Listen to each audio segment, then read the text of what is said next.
Are you searching for the best in online black radio? Then go to blacktalkradionetwork.com, helping you filter through the noise. Real talk, black talk.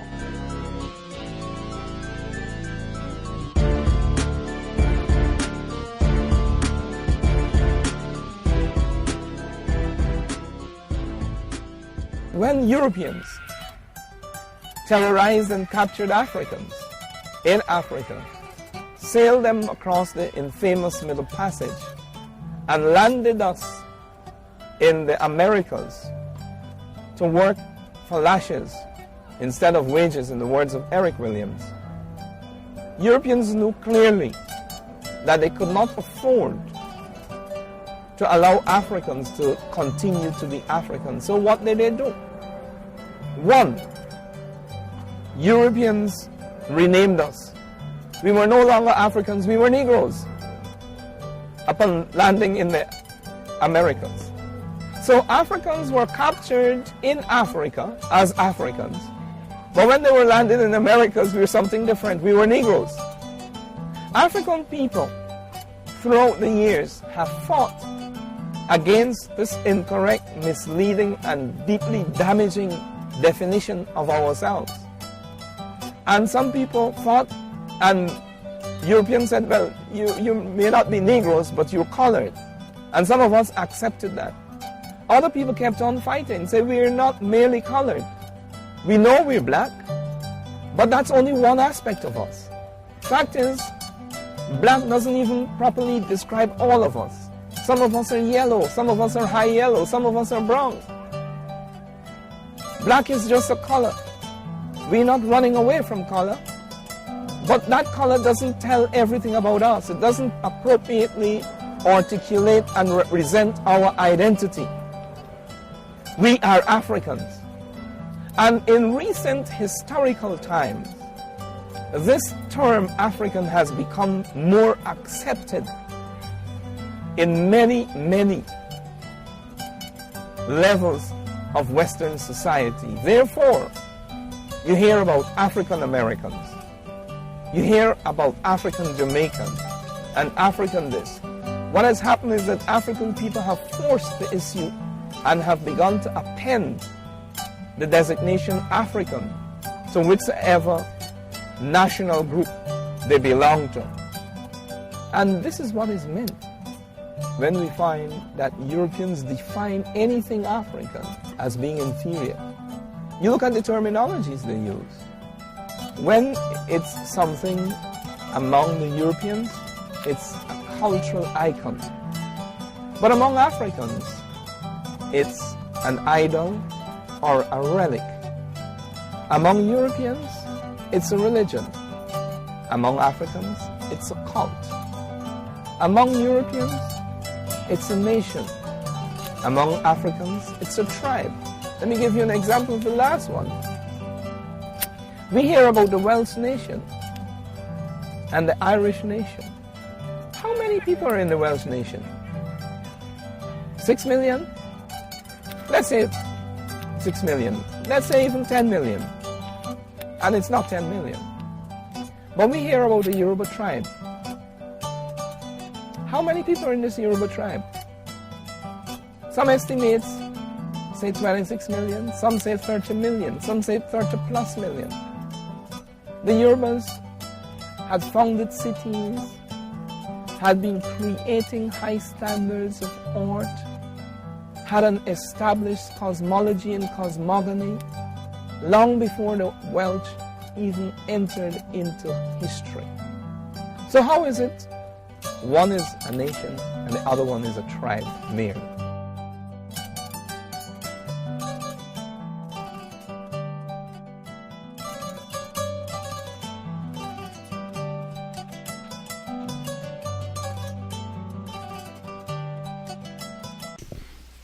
Context of White Supremacy. Justice Gus T Renegade in for another broadcast, hopefully to share constructive information on the system of white supremacy. Today's date, Tuesday, March 26th, 2013, so I have been told.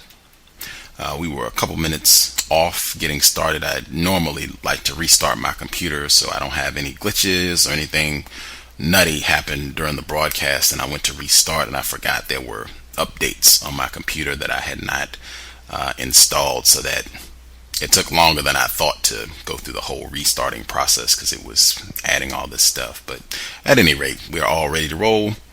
Looking forward to the program. Hopefully that 2 minutes or so did not throw anyone's schedule off. We will be back tomorrow. The next broadcast, racist suspect Amy Walentz. She has written many books on Haiti and how white people have terrorized that particular area of the world for centuries.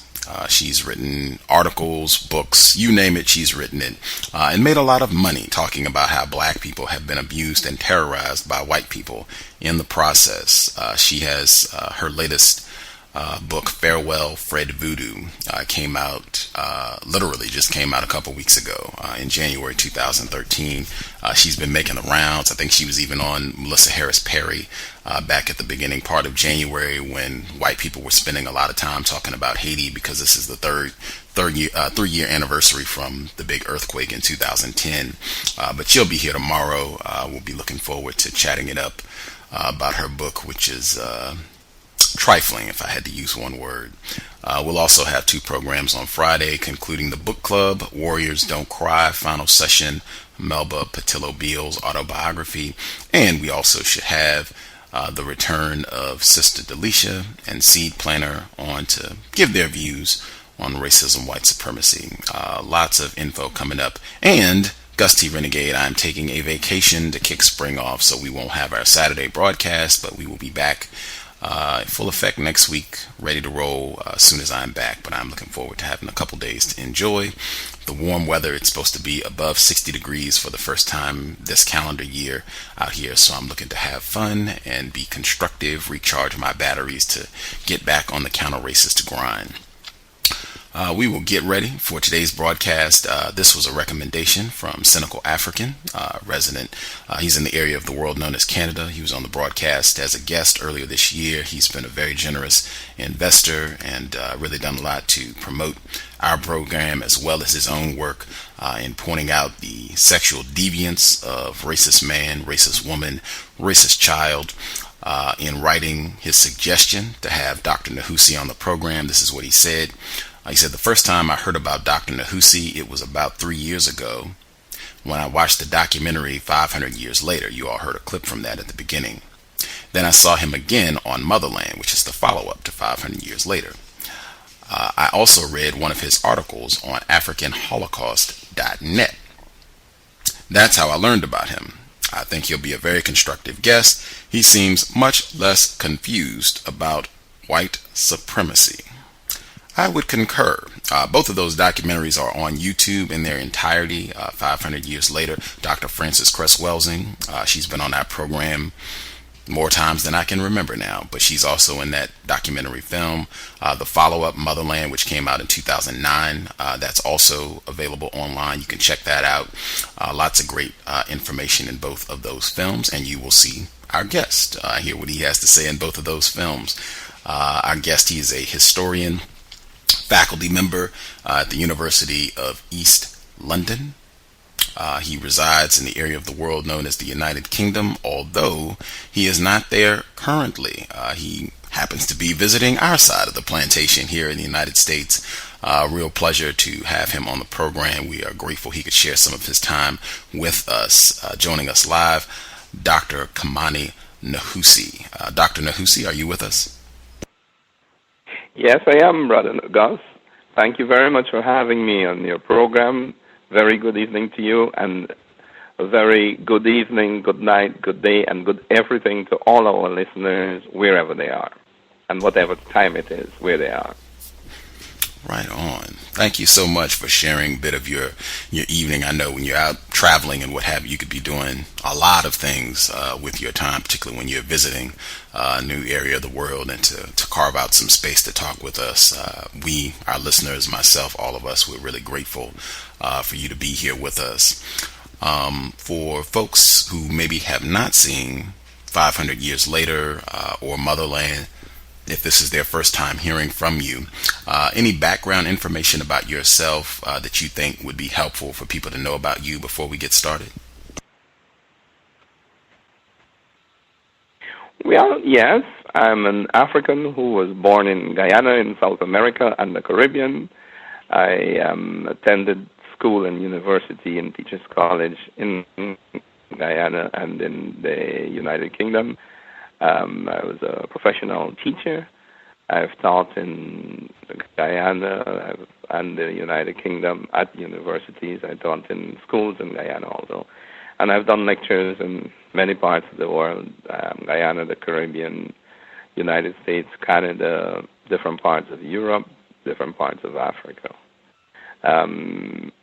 I would say that I'm a student of history and languages as well as of the human behavioral sciences, psychology, social psychology, and sociology, along with cultural studies. These are some of the areas of specialization that I take information and methodologies from to better understand the subjects that I deal with, which are basically elements of the African world.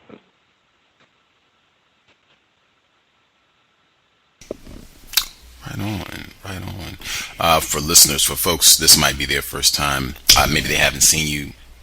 You are a black male, is that correct? Yep. Right on, right on. Hello? Yes, sir, yes, sir.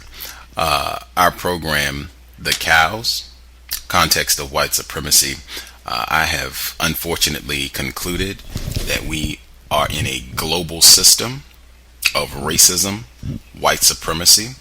I use the two terms racism and white supremacy as synonyms, and I use the same definition for both terms, racism and white supremacy. The definition I use is as follows: a global system of people who classify themselves as white and are dedicated to abusing and or subjugating everyone in the known universe whom they classify as not white. Do you believe that such a system exists, and do you think that definition is accurate? Well, it's not a question of belief. It's a question of knowing that the system exists. And the definition is indeed very accurate. One of the most important things that the definition captures is not only the description of the system, but also it's more than a tendency of the people who operate that system, white people, to make a distinction between themselves and others. The whole system, the whole process that people call othering. So that what they do is say that they are different from us on the basis of that being white, and we are not white. And this operates in a way that basically says, well, they're superior to us, and we're inferior to them. The reasons for that system, I think people should understand, is that this is just a question of stealing other people's resources. We're hopefully going to talk about Chinua Achebe later on, but he said something that's very important here. He said that Europeans could not march into Africa, for example, and this goes for anywhere else they've gone, and really stolen people's resources, including stealing their labor, while saying that these were good people. In the case of Africans, that these are the people who invented civilization and so on and so forth. They had to say that these people were bad people, they were less than those Europeans. Sometimes they're not real people, in order to justify their own inhuman treatment of these other people. So a whole lot of racist myths about Africans in particular, and about other parts of the world, have been persistently manufactured by Europeans to explain away their behavior, or at least to attempt to explain their inhuman behavior. And this manufacture of these lies and misrepresentations has become almost independent in itself. So many people do this, and they don't even know why. Many of our own people are subjected to these lies and misrepresentations, and sometimes we do not understand where it is coming from, why it is happening, and it's very, very important that we understand that this is in order to try to justify the Europeans' inhumanity to us.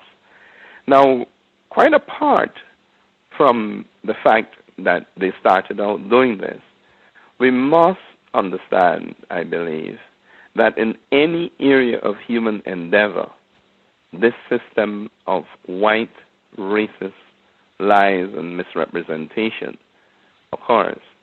So if we look at history, we go to geography, we go to psychology, it doesn't matter which area of knowledge we're operating in. It is affected by white, racist assumptions, misrepresentations, and outright lies about other people, particularly African people.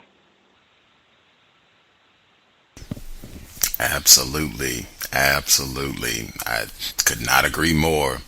I guess kind of to get started, you were born in Guyana, is that correct? Yes, I was. Wow. Yes. How long did you stay there before you migrated to the UK? Well, I would say in some instances too long. You know, I was an adult when I migrated to the UK. I was resisting leaving Guyana, but eventually, because of political pressures, I found it necessary to leave. I thought I would have returned immediately after completing work on my PhD. I did indeed return, but I was kicked out, and you know the rest of the story. I guess I had to practice my profession elsewhere. Wow. What was I guess so oppressive about Guyana? What made it difficult for you to be there? Well, we had a dictatorship run by somebody who looks like African people, and I disagreed with some aspects of what they were all about, and they made it difficult, impossible for me. It was really oppressive. There was a very pernicious doctrine called paramountcy of the ruling party. Almost every area of human life was invaded, and it was not a very pleasant place to live in. Certain lives were lost in that process, and when you have your relatives preaching upon you day in, day out that you must leave, and things happen to you, and after a while you want to come up for a breather. For people who might be not as informed about Guyana, and I'd put myself in that category as well, what are the racial demographics in that area of the world in terms of what percentage of the population is white, what percentage of the population is non-white? Well, there are very few white people in the country at the moment, and since political independence in 1966, many of the very few white people who were there, numerically speaking, migrated. But these were the people who colonized the place from 1621 with the Dutch. In 1803, the British took over from the Dutch. By 1880s, people who were born in Guyana, white people, mixed race people, Africans, later on Portuguese, Chinese, and East Indians, Asians, would begin a fight that would lead to political independence because they began to experience colonial domination in negative ways. There were enslaved Africans who did most of the work initially, And today, Africans make up about 30-odd% of the population.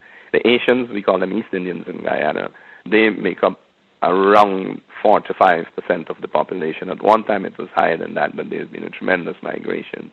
There are significant numbers or percentages of Native Americans, somewhere in the region of 10 to 15%. I do not recall exactly there. There are a number of mixed-race Guyanese, and there are a few people who are called Portuguese, who are really people from the Azores and Madeira. Oh, okay. Was racism a problem for you growing up? Like, did you feel like you were being mistreated by white people when you were growing up in Guyana? Nobody in the world is free from being mistreated by white people, or if there are very, very few people. I did not have to encounter white people to be mistreated by them, because the system that imprisoned me mistreated me, and they're the ones who erected that system and benefited from it. We could talk about the system of miseducation. We could talk about the system of faulty socialization. We could talk about the economic system. All of these are systems or parts of a system erected by white people, functioned in their interests, and harmed me growing up. I didn't experience or do not recall experiencing any direct racism from white people, because I hardly came into contact with them. But like in most parts of the world, could you hold a moment, please? Hello? Yes, sir. Please stop. I'm in a in like people in most parts of the world, when you grow up, you experience the system of white racism, white racial domination. Now, part of that system led to feelings of racial insecurity among the different race and culture groups in Guyana. And the Asian people or East Indians, many of them were racist towards African people, and vice versa. And I was caught in that as an African man growing up in the countryside. There were times when I'm certain that people of the Asian background were racist towards me. I did not experience it as much as people who grew up in a different part of the country. I'm from the place that's called C.O.W.S. It's a huge part of the country, sparsely populated, relatively speaking, to the others. And we didn't have high feelings of that nature as much as other parts of the country, particularly in the 1960s, between 1961 and 1964, when the place exploded in racial violence. Wow, that is fascinating. Now, I get just hearing that. I know I've talked to other non-white people, particularly non-white people who grow up in parts of the world where they don't have a lot of direct contact with white people, or maybe they don't see white people at all, and many of them tend to be a lot more resistant to the idea that white people are dominating the planet, even when you don't see them directly. And they tend to think, well, no, it's not white supremacy. That's not what it is, because where I grew up, we don't have white people. They're black people oppressing other black people, or non-white people oppressing other non-white people. It's not white supremacy because it's not even any white people here. Like, is that something that you understood even when you were there, that even though you're not coming in direct contact with white people, it's just non-white people here, and it's an oppressive system that non-white people seem like they're in charge? You said it's the reason that you had to leave Guyana. The person that's in charge looks like a black person, but you seem to understand that it was white people who were still running that system. Is that an understanding that you had while you were there, or did you have to leave and do some more studying, do some more research before you grasped that? No, I didn't have to leave before I grasped that, but that understanding didn't come to me in one instance. It was something that I developed gradually, and I was helped in my understanding of that by some very, very outstanding activists. Nehusi Guyana led the ASCREA, the Association for Social and Cultural Relations with Independent Africa. There are lots of people who were debating things about African identity, Asian identity, socialism, and a number of issues that helped me to understand this. But I have to say that I think that most of us should recognize by now that there is a global system, and this is one of the things that your definition is very, very strong and clear about. It's a global system that has been erected, and we could spend time demonstrating the global nature of that system. And I think the other thing in what you just said is very important. That is very important, is that there are people who may not be white, but who act in the interest of this white system of global domination. And there are basically two reasons for that. One is that there are people who know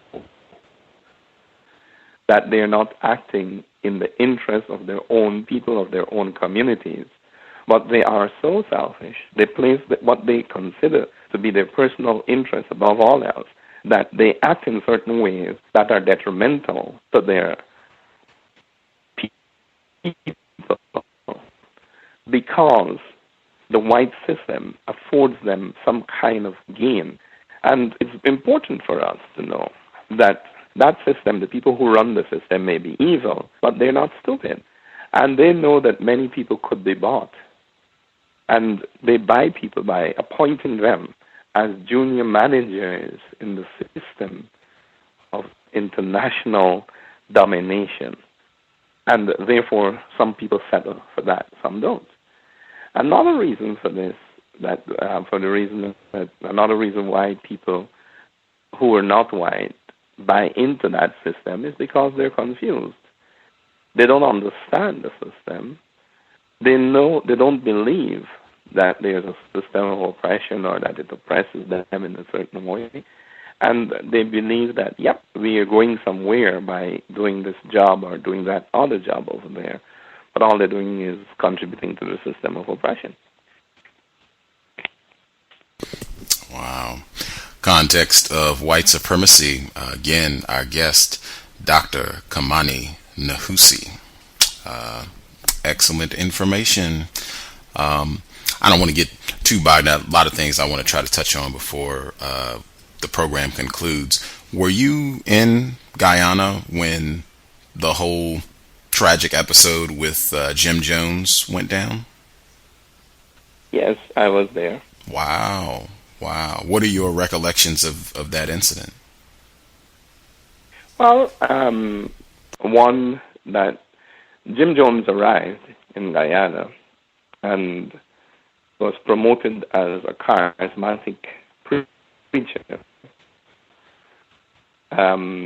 Two, he established some kind of a commune far away from the habitation of most people. By Caribbean standards, Guyana is a very large country, and most definitely the vast majority of Guyanese did not have contact with the commune that Jim Jones established. We could use the term isolated to describe it. Certainly, most of the people on that commune did not interact freely with Guyanese, and vice versa. There were very few people, representatives of the People's Temple, who were known and who went about doing business among Guyanese people. At a certain stage, we began to hear rumors of some kind of a shooting. Fact is, my own recollection is that somebody called me to tell me that the people from the People's Temple, as Jim Jones's outfit, who lived in a certain house in Campbellville, which is a part of Greater Georgetown, the capital of Guyana, had been shooting at each other. And by the next morning, news began to filter out of the greater tragedy that you just mentioned, that, there were many deaths at this commune in the northwest district of Guyana. And later on, newspaper reports began to circulate. We got more and more of the news. One outstanding thing about it is that Forrest Burnham, who was then the president of Guyana, said that it was not a Guyanese problem, it was an American problem. Many of us felt and still feel very, very differently about that. And those are some of my recollections. What's your view, if you can explain that, when you say you disagree with the former president when he said that this was an American problem, and you said that you felt a lot of people didn't agree with that statement. Can you give us some more detail on that? Yes. Very basically, if you have people in your country, and especially if in this case, you have given them permission to be there, they're your guests, and they're your responsibility. And most certainly, when lives are taken or lost, you have a duty to make certain that you investigate, that you give an account. Fact is, we could argue that things like normal policing, checking, making certain that everything are all right, these are some of the issues that I would raise as a direct result of that tragedy. And I'm not convinced, and I guess there will be many other Guyanese of this persuasion, that that didn't happen or happen with any regularity. Now, there might be all kinds of explanations, but to say that it is not our problem when such an atrocity happened on our doorstep, in our country, in our midst, is really, beyond the pale, really. I know Dr. Welsing, she was also in 500 Years Later. She regularly references the tragedy at Jonestown. It's in the ISIS papers. I think she's talked about it in some of her visits on the program, and talking about how sometimes it can be one white person, Jim Jones, it can be one single white person, can come amongst black people and rile them up, especially if they're charismatic or if they come under the guise of religion, that white people, even a single white person, can be very dangerous in leading black people into all sorts of danger. And at least my understanding, it was a high number of black people who died in the tragedy at Jonestown in Guyana. She has referenced that repeatedly. I would encourage folks to do some research, investigate that. I would. Go ahead.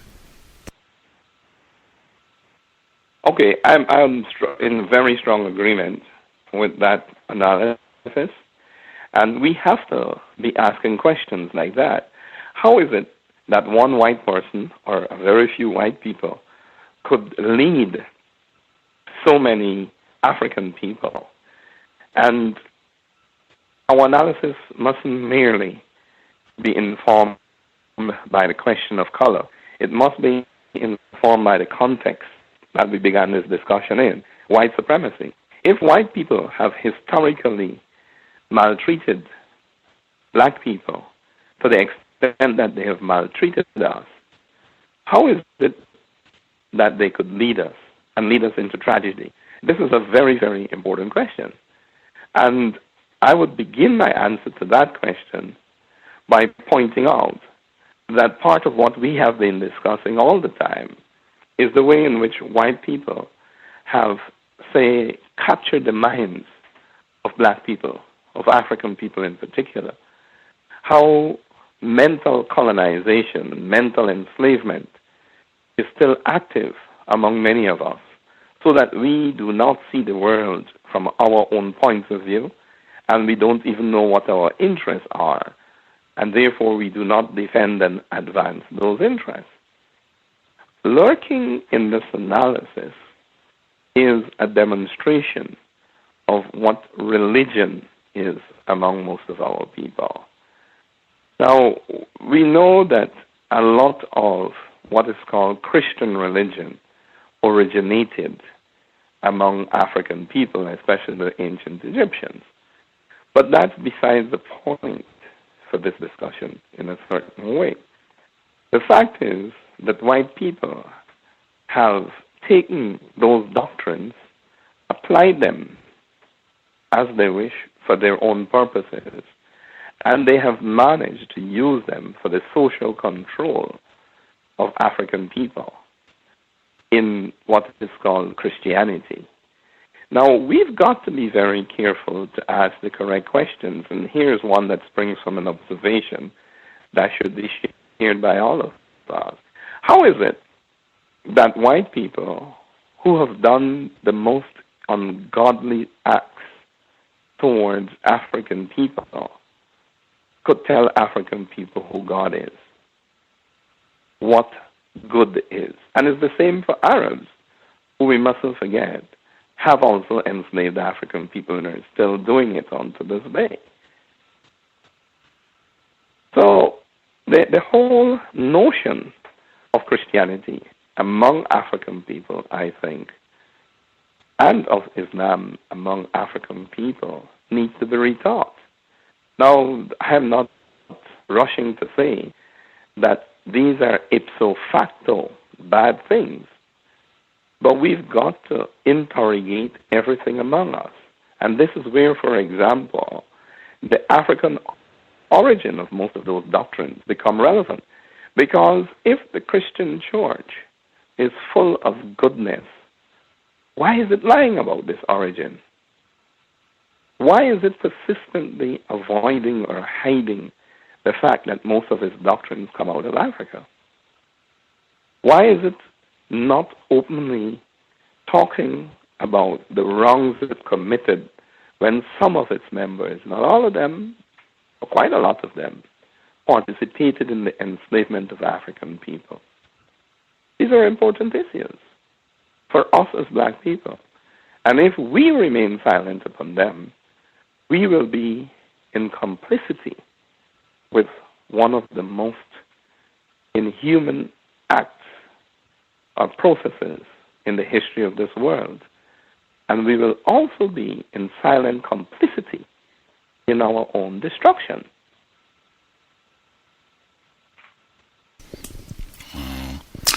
Excellent points.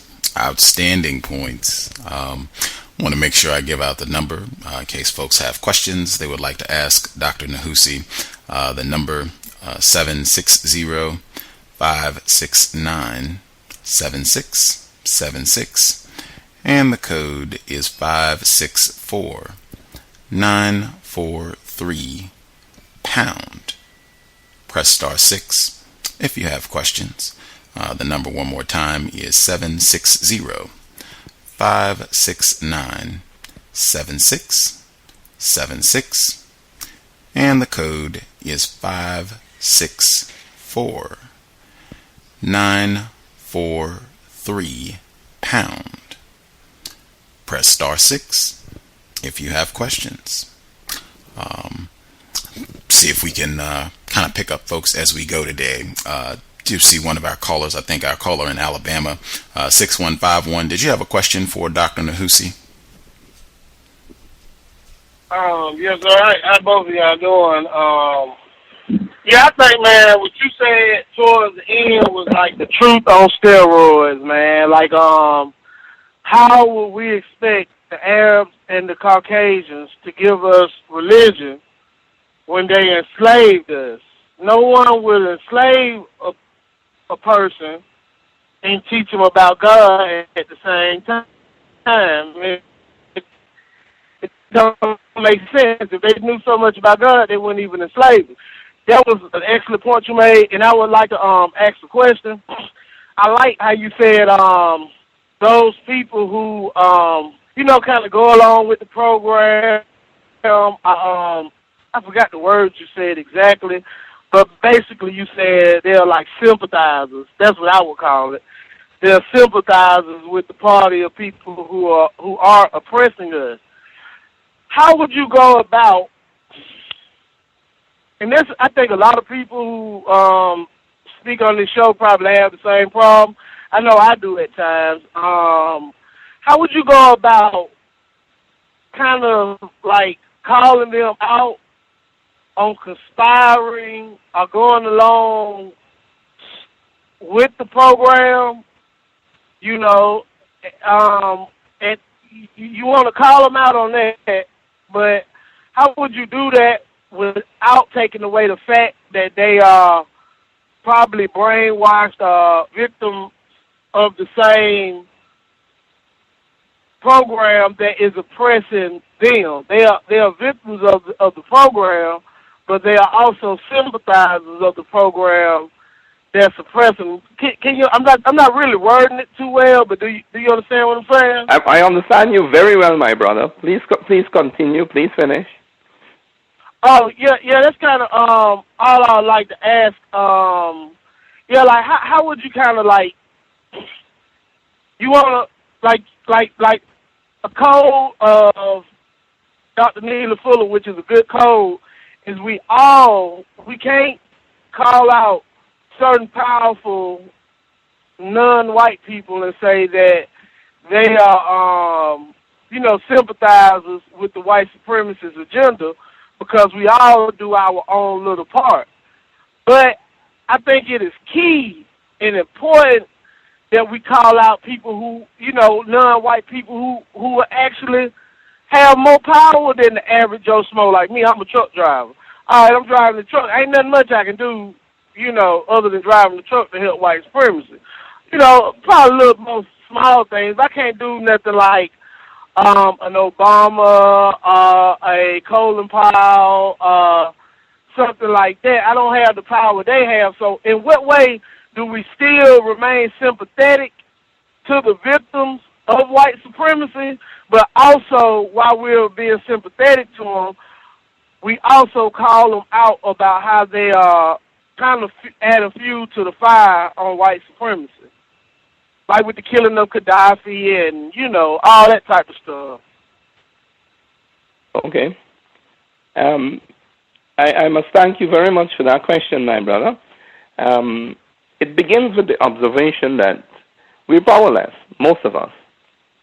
And it's important to recognize that we're powerless. Many of us have no choice but to obtain jobs in that system of white supremacy, or else we starve. But our liberation begins with our understanding of our condition in the system. As to calling out people, it's important to me able not only to do the right thing, but to do the right thing in the right way. And we are challenged to engage with our brothers, our sisters, our neighbors, and try to enlighten them without alienating them. Many people, as I said before, are involved in the system, and they don't understand, or they don't understand fully, or they have or could envisage no alternative.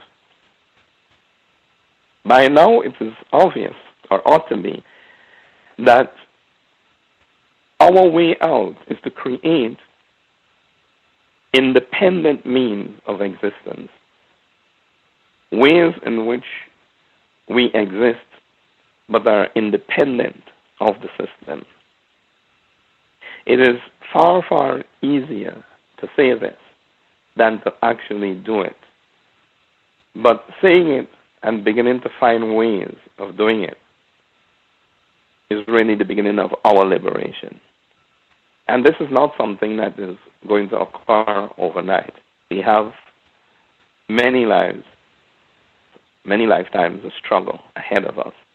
But somebody said that even the longest journey begins with the first step.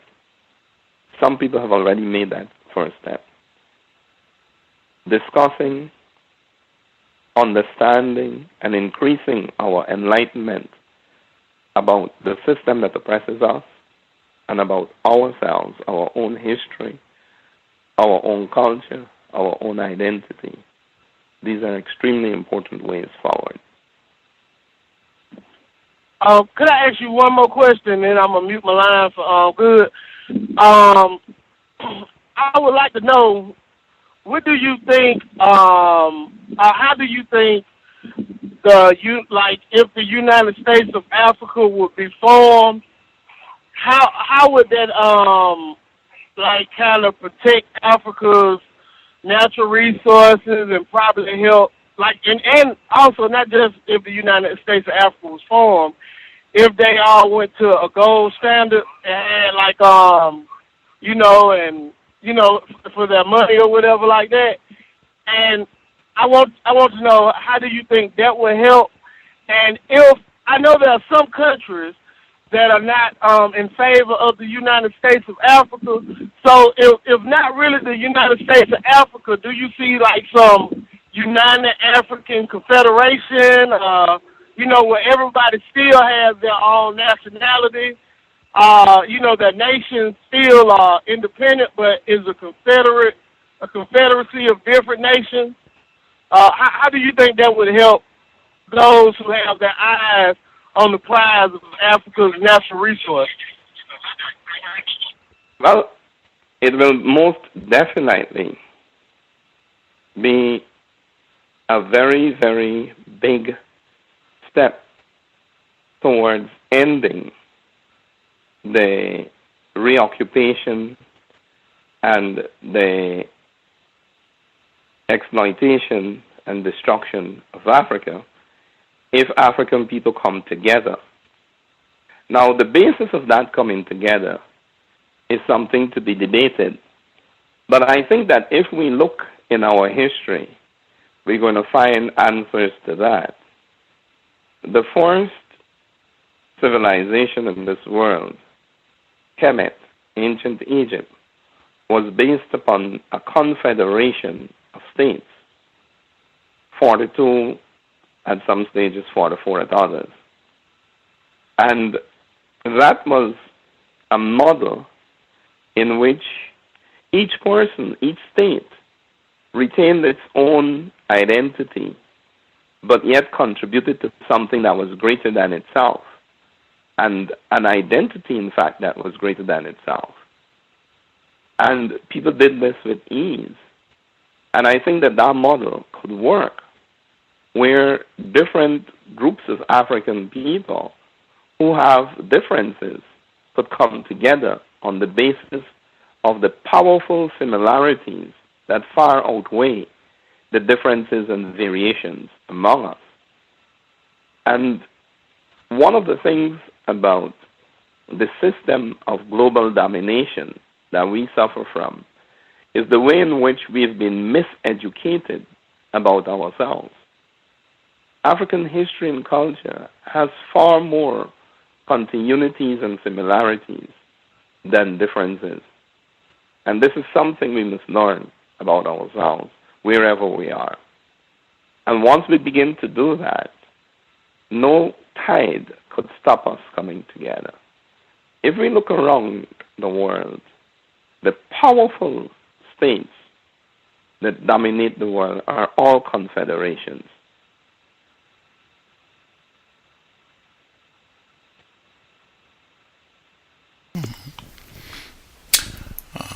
Hope that answered your question. Caller down in Alabama, good to hear from you, sir. If there are other folks who have questions, we'll try and pick them up as we go.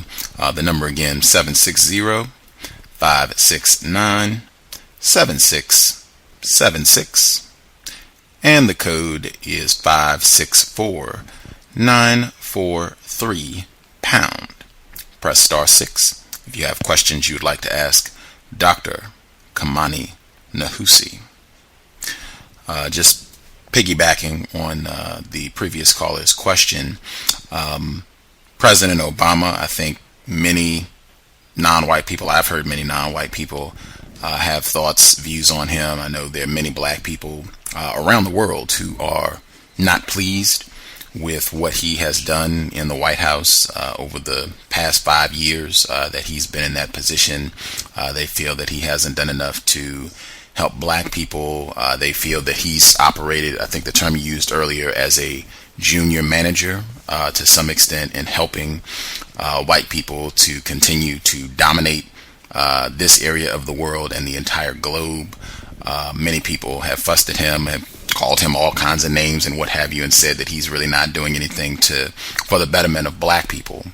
What are your thoughts, observations on President Obama? And particularly, I know we were doing our email to kind of discuss the program. You said that we need to learn a lot about the art and science of self-representation and how that relates to politicians who represent our interests. What are your thoughts on President Obama?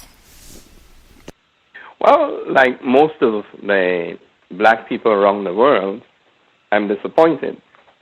And let me say straight away that I believe he has not done enough. I also recognize that many people were going to be disappointed because many of us loaded on too much expectation upon his presidency. If we look at the context in which he took office, I think many people had a right to expect much, much more. And this is not only black people, but any progressive-minded person around the world, because President Obama made some very, very fine speeches and some very, very clear promises around the world immediately before he assumed office. And the aggression of the Bush presidency, the bombing and destruction of Iraq and invasion of Afghanistan and so on, these were not acts that endeared the government of the United States of America to very many people, especially in those parts of the world.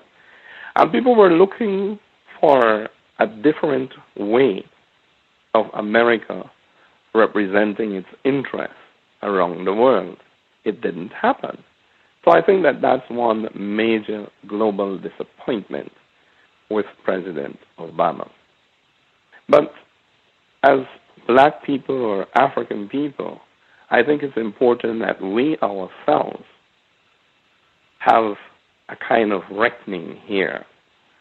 And here's the question: has President Obama served our interests or attempted to do so?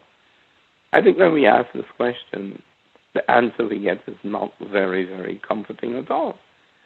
Now, I believe that if President Obama had stood up and said, hey, America, we've got a problem, and that problem is racism, and we need to do something about it, even at the level of a national discussion and some kind of a commitment to it, we would have said, this guy is going somewhere, he's doing something.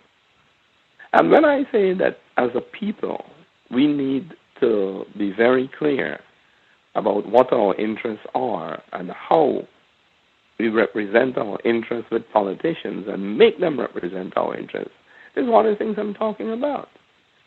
We've got to ask ourselves how we have voted in droves for Democratic candidates traditionally, and how we voted in droves, along with other people, it's true, for President Obama.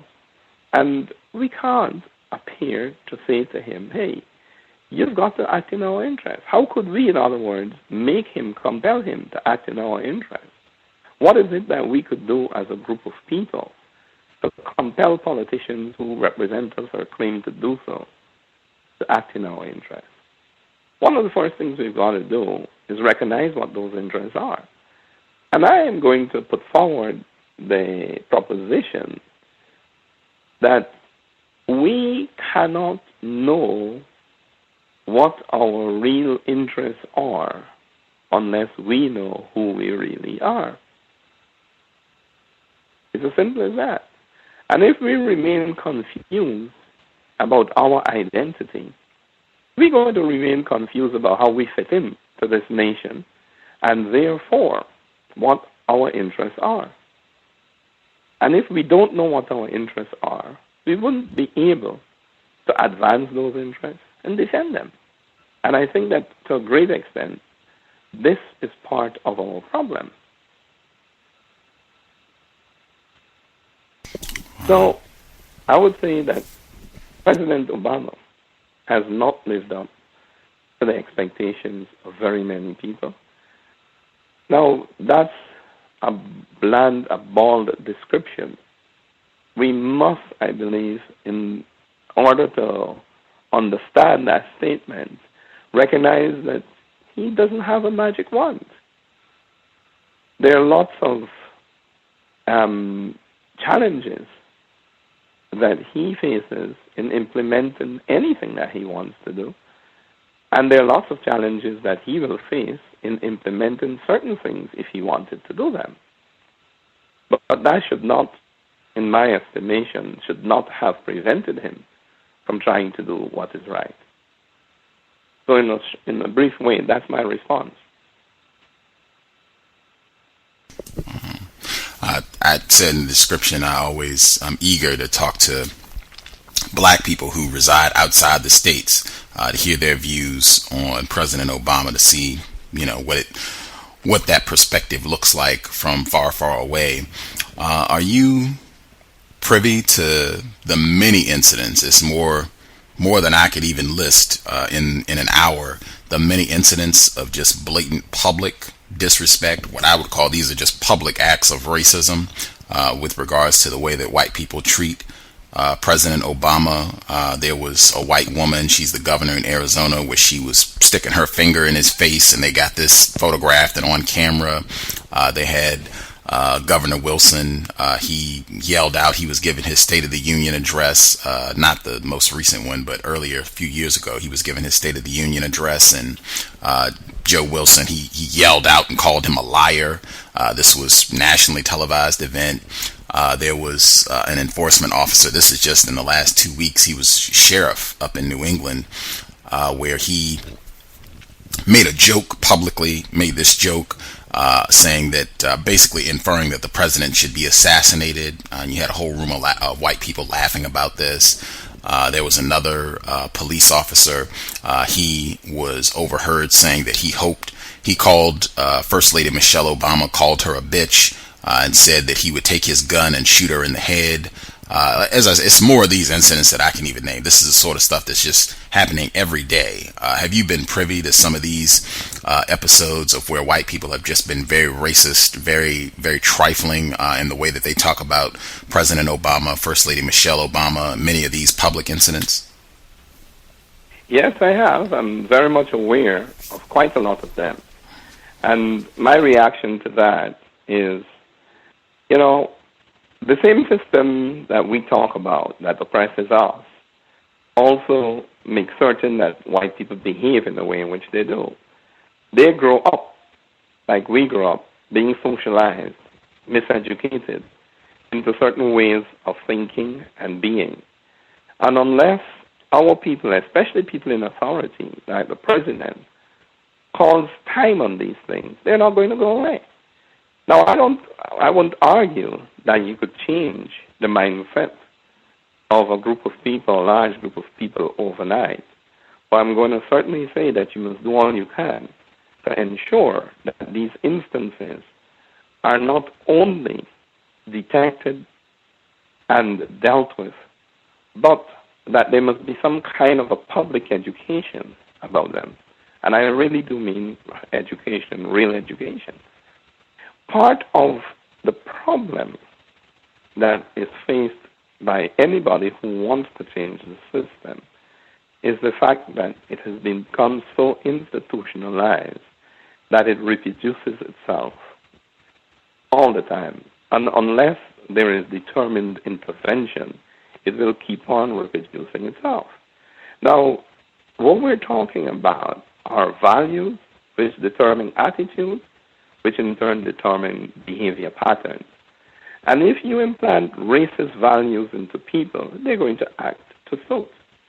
And this is where all the lies about Africa and African people and about black people in general become important to us. Because if people are inculcated with these racist lies, they're going to disrespect us. I mean, I've spoken to white people who go into the British Museum, see black faces staring at them and don't see black people. And I've spoken to many black people, including Africans, who have the same perception.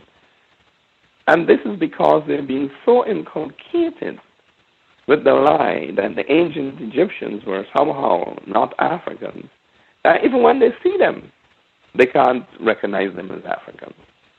And this tells us something about the power of an idea that has been implanted into people's minds. And what those white people are acting out is these racist values that they have been inculcated with throughout their lives. I wanted to pick up a point, and I think you were using the term junior managers earlier, and talking about white people showcasing, using certain non-white people to put them, quote unquote, in a position of power to help them run their system of domination. And you were saying that with President Obama, if he had started a dialogue or a discourse on racism and saying this is a big problem and this is something that we're going to address, I'm going to make this one of my main initiatives while I'm in the White House, to make sure that we are addressing this as a problem and doing some re-education on the way that we think about racism, to really try to solve this problem, or at least make some progress on it. It's my conclusion. You were saying earlier the importance about us realizing that we are in a powerless position as it relates to white people. They have a lot more power than we do. We non-white people, victims of racism. Do you think that white people, if President Obama is being showcased, if he's functioning as a quote unquote junior manager, do you think that white people dictate what he is going to do or what he's not going to do? And if that being the case, that white people would not allow him to put forward an agenda saying that we're going to focus on and discuss racism? Well, I think that white people substantially dictate what he does, and especially how he does it. And this is what I meant when I said that there are lots of obstacles in what he's doing, and we've got to be realistic. A president might be a president, but other people have got to carry out what he says he wants to do. But on the question of race, I think that it's important, or racism, I think it's important that we recognize he has a lot of power, or at least so I believe, in doing this. Because if he gets up and he says we need to have a national dialogue on this, I don't think that there'll be too many people who will say no, we don't, because that will expose them.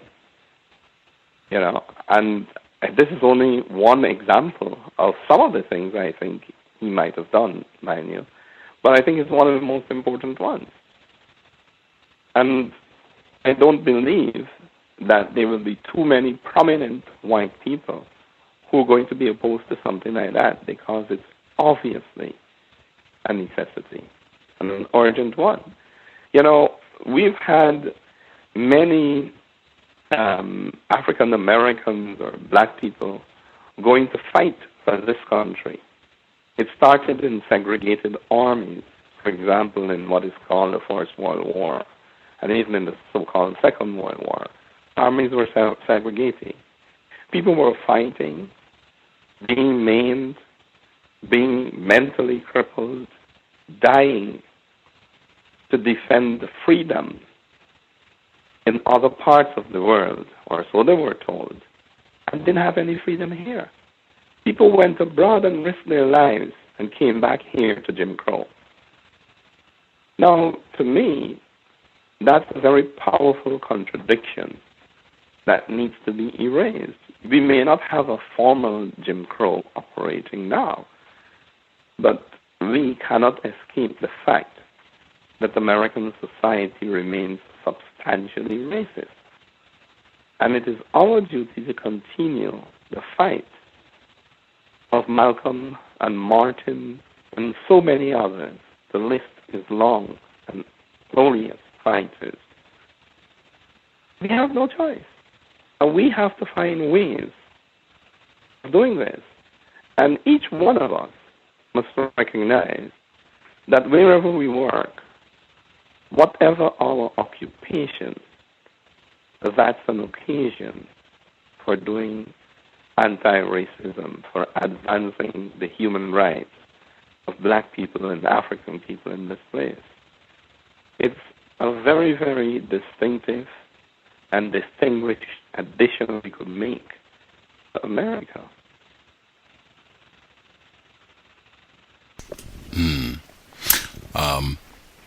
I guess to the point where you said President Obama, he does have a lot of power being in the White House, and that if he said, hey, this is something that we need to talk about, focus on racism, that there wouldn't be a lot of white people who would oppose that, who would publicly come out and say, no, we don't need to do that, and I'm opposed to President Obama trying to make this an agenda.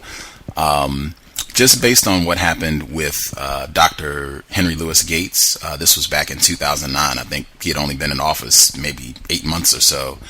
And President Obama, he came out and he said that racism is a problem. Racial profiling, where we have an epidemic of black people being harassed by police officers. This is fact. This is undisputed, and this is something I've talked about before.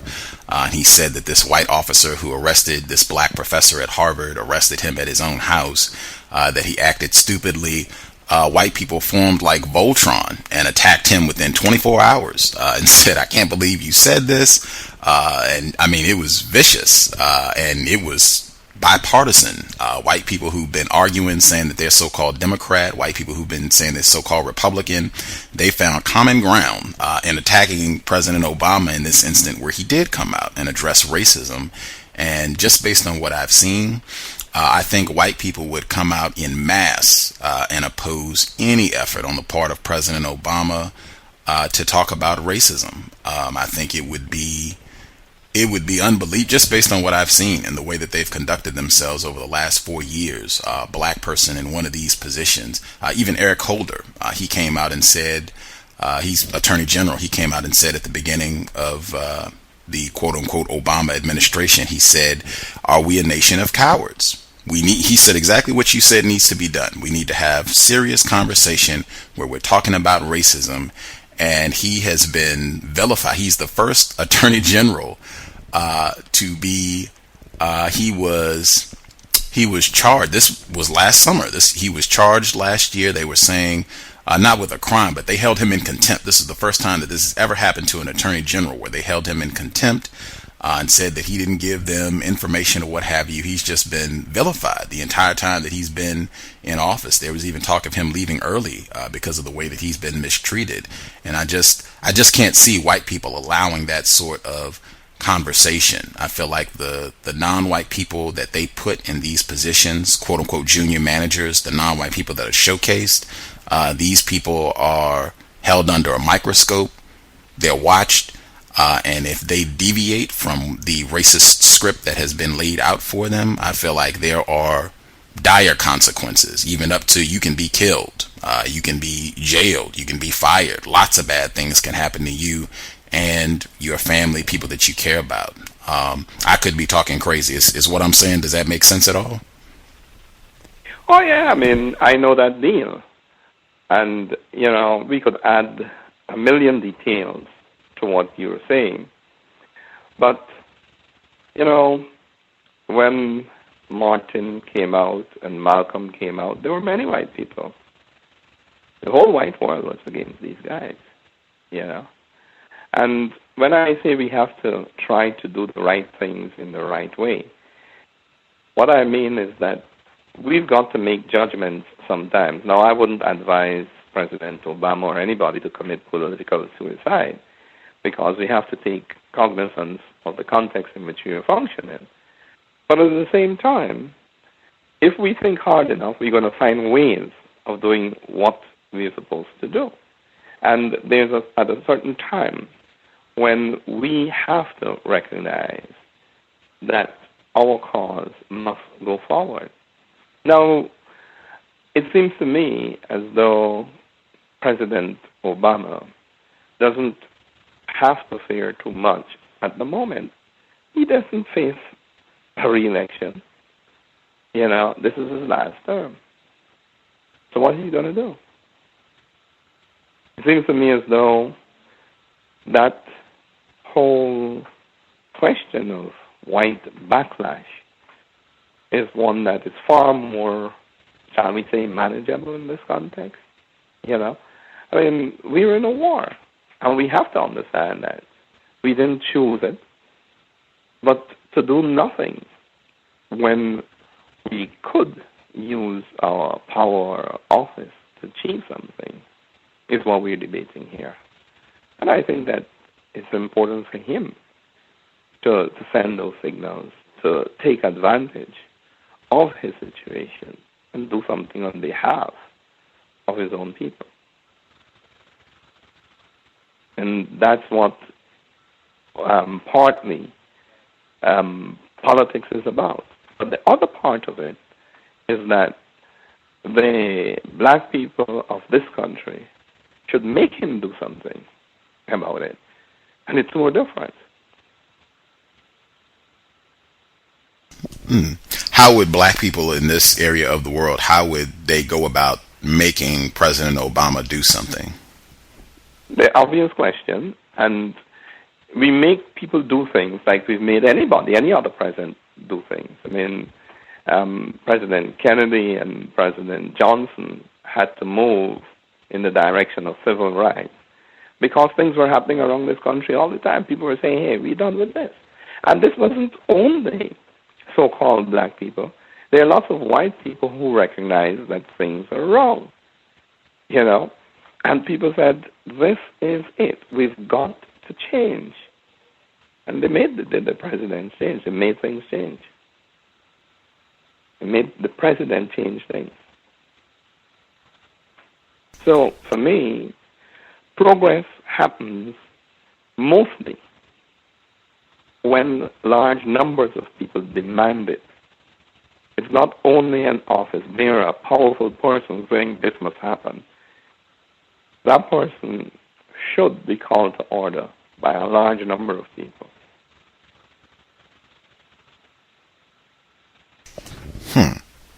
Okay.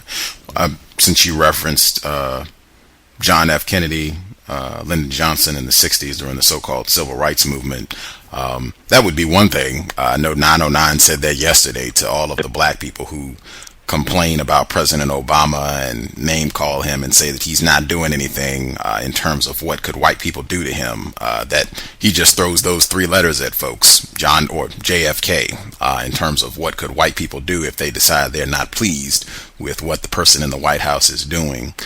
But with JFK and Lyndon Johnson and the legislation that they passed, Voting Rights Act, Civil Rights Act, that they passed in response to what was happening with the so-called civil rights movement, you had not a lot, but you had a significant number of black people who were out doing things to combat racism, white supremacy on a daily basis, doing what they could to call attention to racism as a major problem and making it something that had to be discussed. That's, I think, JFK, Lyndon Johnson, they ended up responding to a lot of black people doing things to work against racism and making that a public issue, saying this is serious, this is the number one problem that we're focused on, racism. And I don't see a lot of black people doing that right now. I don't see a lot of white people doing that either, making that the number one issue that we should be focused on, racism, and speaking out saying this is something that people in power need to be addressing is racism. Do you see that happening in this area of the world? No, well, certainly it happens, but not to the extent that it ought to be happening, and especially publicly. And this is the kind of thing I'm thinking is absent from the political situation that would have helped to ensure that the president acts in a way that is in the interest of the vast majority of people on this particular issue. And we must be very clear that it's not only so-called black people who would benefit from an end to racism. You know, racism prevents this country from growing. When you have many people of ability who are stifled because of the color of their skin, you're subtracting from the national effort. And these are ways in which we must learn to discuss this also. It's not the only issue, but there are lots of other issues in racism, but that's part of what we must learn to discuss. I believe that African people, black people in general, have continued to progress, but that progress is mostly in the area of learning about the South, of learning history of Africa, of learning African languages, of reconnecting with African culture. And I think that that's an extremely important development that is qualitatively different from what went on before, for most of what is called the civil rights struggle. People have moved on to human rights. I need to know where I come from. I need to know my own history. I need to connect with my own culture. I need to be able to examine and recognize and examine alternatives to systems that have been imposed upon me. A lot of that is happening in this country and elsewhere. And that's one sure sign of progress. But it does not negate the fact that racism remains perhaps the biggest problem in this country, and that it needs to be addressed. Context of White Supremacy, Dr. Kimani Nehusi, visiting with us live. The number again, 760-569-7676, and the code is 564-943#. Press star 6 if you have questions. I would advise you not to wait till the last minute today if you think you would like to ask a question. I know you had said before about the importance, you said white people, they are socialized into thinking in a racist, white supremacist manner. That's all they've been taught, same as non-white people. Do you think that white people can be re-educated so that they do not practice racism, white supremacy? Yes, I think so. But I don't think it's our duty to do that.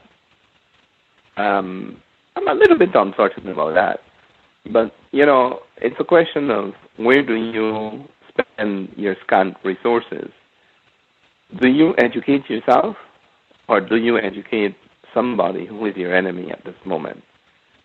And that's the question. My belief is that we should spend our precious resources, including time, re-educating ourselves, understanding who we are. And, when we recognize the tremendous obstacles that we're up against, even inside our own individual selves or our families or our communities, we begin to understand the magnitude of the task. Now, your radio program is an outstanding one. I know that there are growing numbers of our people who are beginning to operate radio stations like this. But we should ask ourselves, what percentage is this production in terms of the entire production of the media, for example, in this country? And we get an example of what I'm talking about. The vast majority of our people are bombarded on a daily basis with racist notions of the world in a way that's so insidious that few of us notice it. How often do we look at the TV, listen to the radio, get talked to in schools and other institutions of what's supposed to be learning? I was in contact of those productions. We are immersed on a daily basis by this. We go to church, and what are we told there? Even people who are desperately trying to be different very often merely end up re-articulating white supremacy. So we need to be aware that we're up against a tremendous system of white supremacy, and that we must fight our battles intelligently.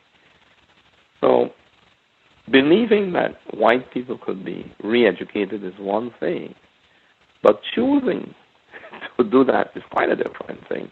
I mean, at the moment, it might be even suicidal in certain instances.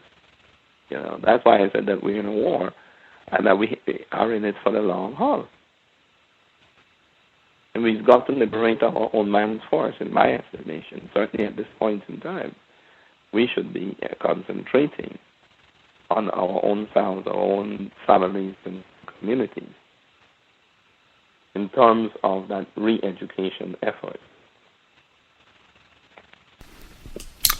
Wholeheartedly agree there. I was just speaking with a black person about that yesterday, about other black people, other victims of racism, and just being immersed in racist thought, racist media all day long. And then you go and sit in front of the television and watch all this stuff that's just showing completely disparaging images of black people, and nothing that will inspire self-respect, nothing that will inspire one to think well of black people, nothing that will inspire one to confront racism, white supremacy as the number one problem on the planet. Just have you, in your experience, have you come in contact with any white people who have been rehabilitated, so to speak, to where they are no longer functioning as racist white supremacists? Well, I wouldn't say that they are no longer functioning as racist white supremacists. I don't know enough about their personal lives to know that, but I've come in contact with many white people who I have the greatest respect for because of their approach to life. They recognize that there is racism. Many people of that group recognize that they may be racist. Then they're very honest about it. They say, well, look, we were socialized in this way. We're trying to come out of this. And that's good enough for me. There are people who are talking about different theories, critical race theory and so on. Many white people are involved in that. I mean, I've been challenged by many white people in ways that were very, very edifying for me. I remember quite a while ago, I was doing a lecture, and one white guy said to me, Kimani, I don't know what you're talking about. You're too hesitant about this. We white people were the original barbarians. He says, look at the world. Every single place we've gone to, we've indulged in genocide and other forms of destruction. And what the guy was saying is frighteningly true. But this is a white person who recognized that. And, we've got to be very careful about how we make generalizations, because just as there are many people among us who are confused or who have invested so much in the system of white supremacy and exploitation that they're going to fight tooth and nail to keep that system. On the other side, there are white people who are willing to end the system for various reasons. They may not always be doing that for the identical interests that we have, but they're doing it, or they want to do it, and they're fighting, some of them, to do it. Wow. Fascinating. Let's see, we had some other folks that dialed in. Person who dialed in, 1804. 1804, if you had a question for Dr. Nehusi, your line should be open.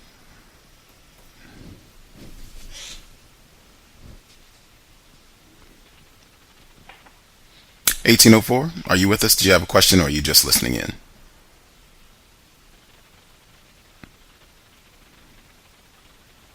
Okay. I assume she might just be listening in. 1804, if you were talking or if you were trying to ask a question, we're not able to hear you. So if you want to hang up and dial in, you can give it another try. If not, if you're just listening, no worries. Other folks, we have about 30 minutes left in the program. For other folks, if you have a question, *6. If you're on the line, the number to dial is 760-569-7676. And the code is 564943#. Press *6 if you have a question. The person who dialed in 9756 9756. Did you have a question for Dr. Nehusi? Yes, can I be heard? Yes, sir. I'm hearing you. Cool. I'd like to give a couple of book suggestions on some subjects. One was on the relationship between Africans in Guyana and West Africans. I know there's been books done on the languages and the different culture traits they have. If you could recommend a book on that, and also a book on the different revolutionary governments that popped up around the 60s and 70s in the Caribbean and Guyana area. If you could recommend some books on those subjects, that'd be great. Thanks. And the first one is Africans in Guyana and West Africa. Well, yeah, Africans in Guyana, French Guyana, Suriname, and their relationship to Africans in West Africa, right? Maybe due to language, yes. Symbology. Okay. And the next one is different revolutionary governments that popped up. Yeah, like the Maurice Bishop government, or the that one in Grenada that the Americans collapsed in the 80s. I don't remember the exact name. Yeah, 1983. That was headed by Maurice Bishop. Oh, okay. That was his. Okay, so there was another one in Suriname, maybe. I think the jury is going to be out upon whether that government was revolutionary. There okay. different opinions about that. Okay, so yeah, but if you can name some books about that, about those events, I'd be really grateful. I'm a bit far away from that topic now, the Grenadian Revolution, but I'm pretty certain that Richard Hart wrote a book on it. I'm pretty certain also that Gus John wrote a book about it. I think Gus John's book is very important because it's kind of an eyewitness account. You remember that the Maurice Bishop revolutionary government in Grenada on a coup d'etat, and it ended not only with an American invasion, but also with implosion within the revolutionary forces. Bernard Cord heading one faction. And Gus John's book talks about interviews and people reflecting on what happened in that implosion. So I think it's a very important moment. Could you spell that name? Could you spell that name? Augustine John. Is that Time to Tell? Augustine John. Sorry? Is the name of that book Time to Tell, the Grenada Massacre and After? Time to Tell, yeah. Yep. Right, like one? Yeah, I got that. Thanks. Yeah. Please, go on. Right.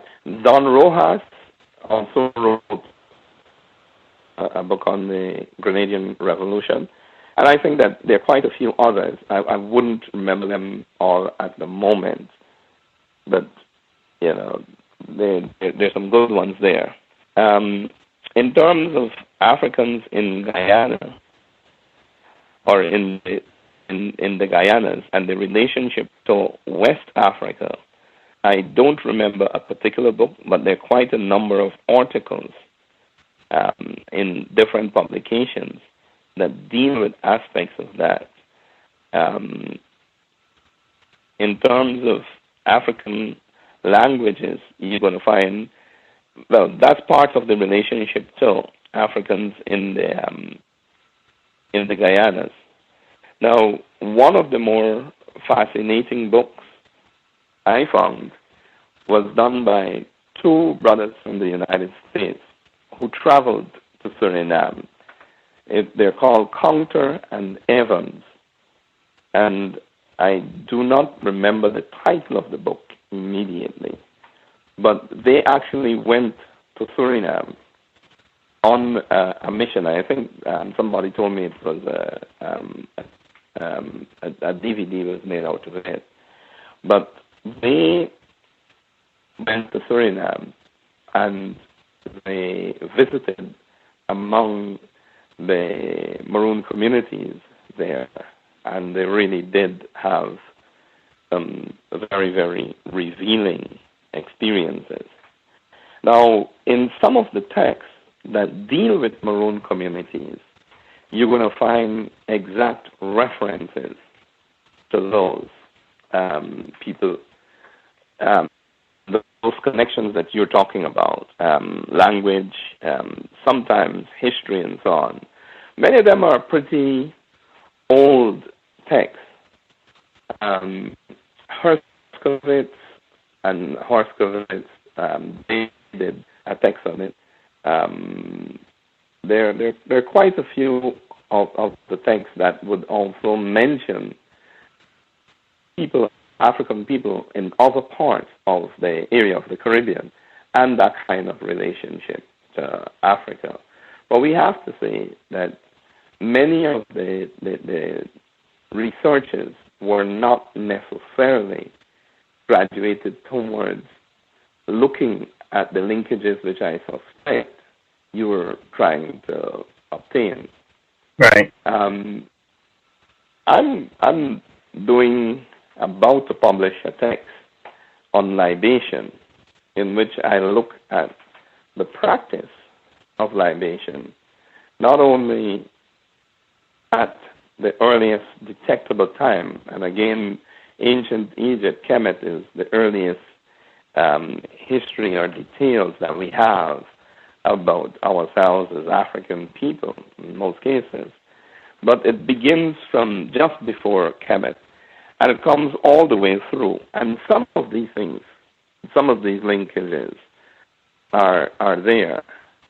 But I think that one of the challenges the scholars face today, and the student as a consequence, is that very often, if we do make linkages between Africans or black people in the West, and in this case you're talking about Guyana and Suriname and Guyana, if you do make linkages between people living in those places and in West Africa, or in Africa, it tends to stop in West Africa. But one of the things I think we should challenge ourselves with is the realization that the people who live in West Africa are all immigrants to West Africa. They didn't grow out of the ground there. At some point in time, they migrated from the Nile Valley, Great Lakes region of Africa to West Africa. So very often, the cultural forms and even the linguistic forms that we're looking at as inheritances from West Africa did not come from West Africa in a very real sense, though they came through West Africa. So if you want to have a more complete understanding of the South, very often we have to go beyond West Africa towards the origins of the people who now occupy West Africa. I hope I'm making sense. Yeah, definitely. That makes a lot of sense to look at that way. Those are some good books. I appreciate the point out. Right. I appreciate the books. Thanks for that. Okay. There is one thing. Mm-hmm. All right, please go ahead. No, I was just going to say that it was a good point, and I appreciate that point as well, to look to the rest of Africa, being that West Africans, like you said, just got in the grand scheme of things. There is also the considerable possibility that a particular form that we might be looking at did not come not only from West Africa, but didn't even come through West Africa, because we need to be very clear that some of our brothers and sisters were taken from Southern Africa especially from Congo, where Angola is today.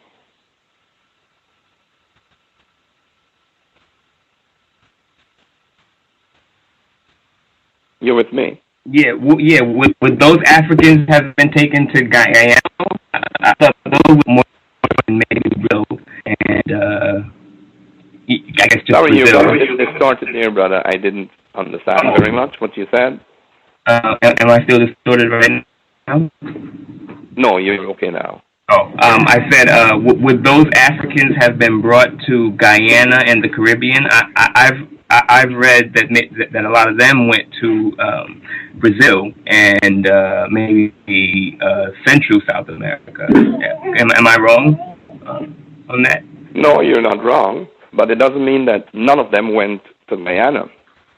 Oh yeah, okay. And that's what we're being faced with here. You know, some of those people would have been taken to Guyana or to other parts of the Guyanas. So there are many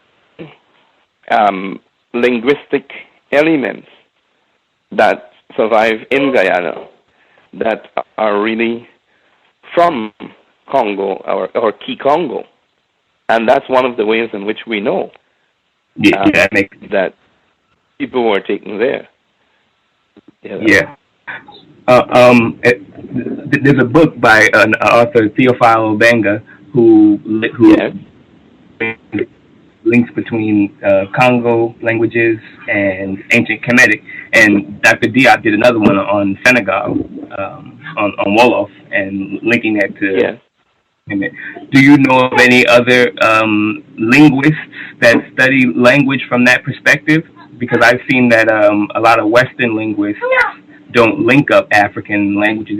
Even if you look at Wikipedia, which is not, it's not a college source, but if you look at how they line up their language families, languages are all scattered and connected. It's hard to follow. But those two linguists have kind of linked African languages with their ancient languages. Do you know of any other linguists that do that? That look at language that way? Well, yes.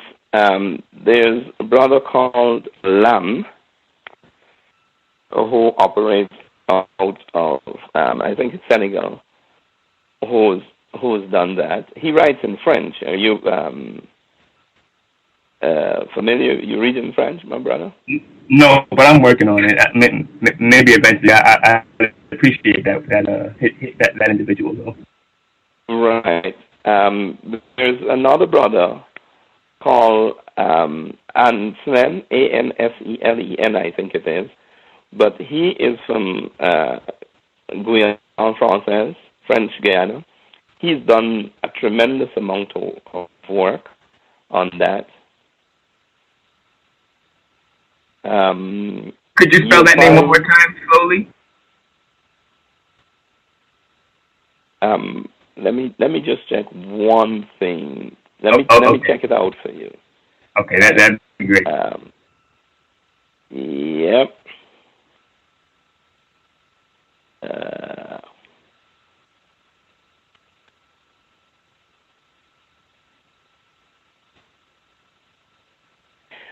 I'll spell it for you in a moment. But that particular brother, he has done a lot of work on those linkages. His name is Anselin.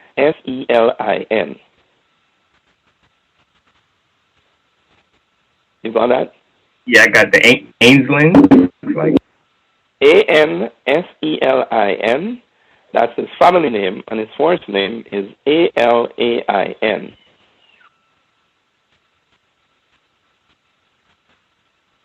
Oh, okay. I found him. I got his website at the University of Guyana. Right. Now, there's Pierre Ndigi also, Ndigi.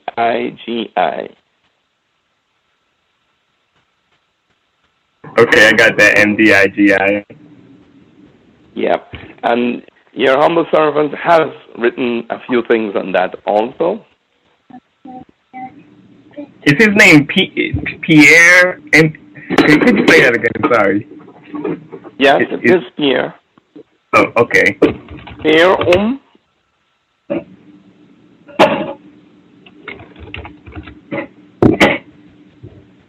I'm not finding him. You know, you're going to get to him. Yeah. That's great. That's great. Any English linguists? Maybe even like European linguists who take that field, like how Basil Davison kind of tries to put a little bit of something in his. There are some people who are doing that. Many of them just looking at the foundation of Kemet.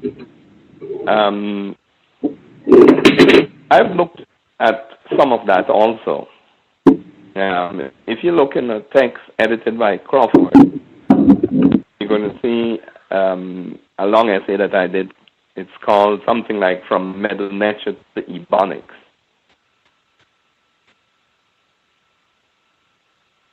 And the name of that text edited by Crawford is Ebonics and Language Education Among African Descent Students, or I think more or less that's the title. Yeah, I have that Ebonics and Medu book in my list of future readings. That's the thing. I'll have to check his other writings out as well, since you recommended them. Right. Well, those texts will put you on to other texts that discuss the particular issue. Cool. That sounds good. Sorry? Yeah, I said thank you. That sounds good. Good. You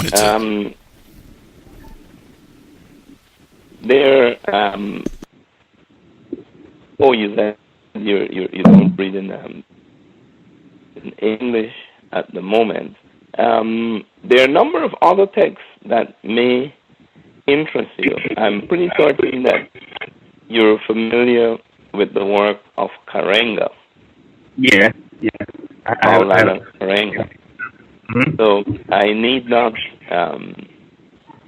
tell you much more about that. You said you're familiar with Obenga. Mm-hmm. Are you familiar with the work of Oduyoye, Modupe Oduyoye? No, I never heard of it. It's gonna put me onto that. He has written a couple of texts that very often talk about those linguistic connections. And you could pick him up. I'm certain you're going to find his text on the internet. Okay. But if not, you could always come back to me, and we could do something about that. Cool. Do you have like a website or somewhere? I don't know if you get it out already. I might have. No, I do not have a website. Not yet. Okay. Now, are you familiar with Richard Alsop's book, Dictionary of Caribbean English Usage? No, I've never heard of it. That will be one that you should look at because it's a very, very good text that often gives the origin of words from Africa that survive in the Caribbean. Yeah, this looks great. I found it on the internet. Looks very promising. I'm gonna now that text will also give you a good bibliography. Okay. Now here's another text that doesn't necessarily go directly to the Guyanas, but are you familiar with the work of Ayekwe Arme? Yeah, I am. I read his 2000 Seasons. It's one of my favorite books. Yeah, but How about eloquence? The eloquence of the scribes. I haven't read any of his. I haven't read that one or any of his other ones actually. That's a good one. I've read that one. Well, I would suggest that if you're looking. Okay. Hello? That's a good one. He said that's a good one. Sorry, my brother, I didn't hear what you said. Oh, I'm familiar with that one. That's a good one. Eloquence of the Scribes. I'm a big fan of Armand. Okay. Now, there's also Cedric Cassidy, but you're going to find that referenced in Alsop's text. Cassidy wrote something called Jamaica Talk. Okay. We did have two other people that called in. I wanted to make sure we had time to get to them. Although I definitely enjoy being able to help somebody out if they're doing research on a subject matter.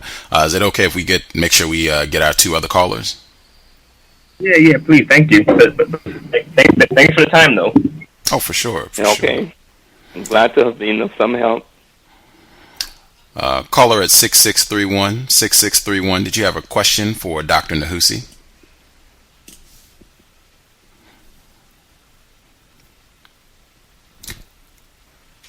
Caller, last four digits, 6631. Did you have a question for Dr. Nehusi?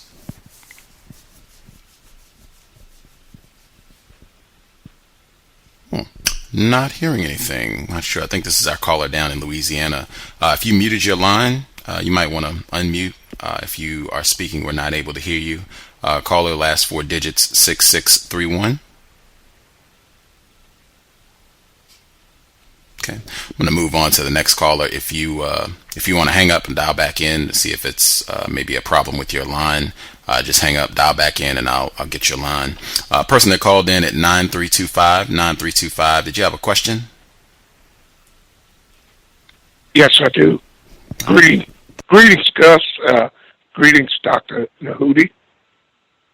Greetings, my good brother. Yes, I have just one question.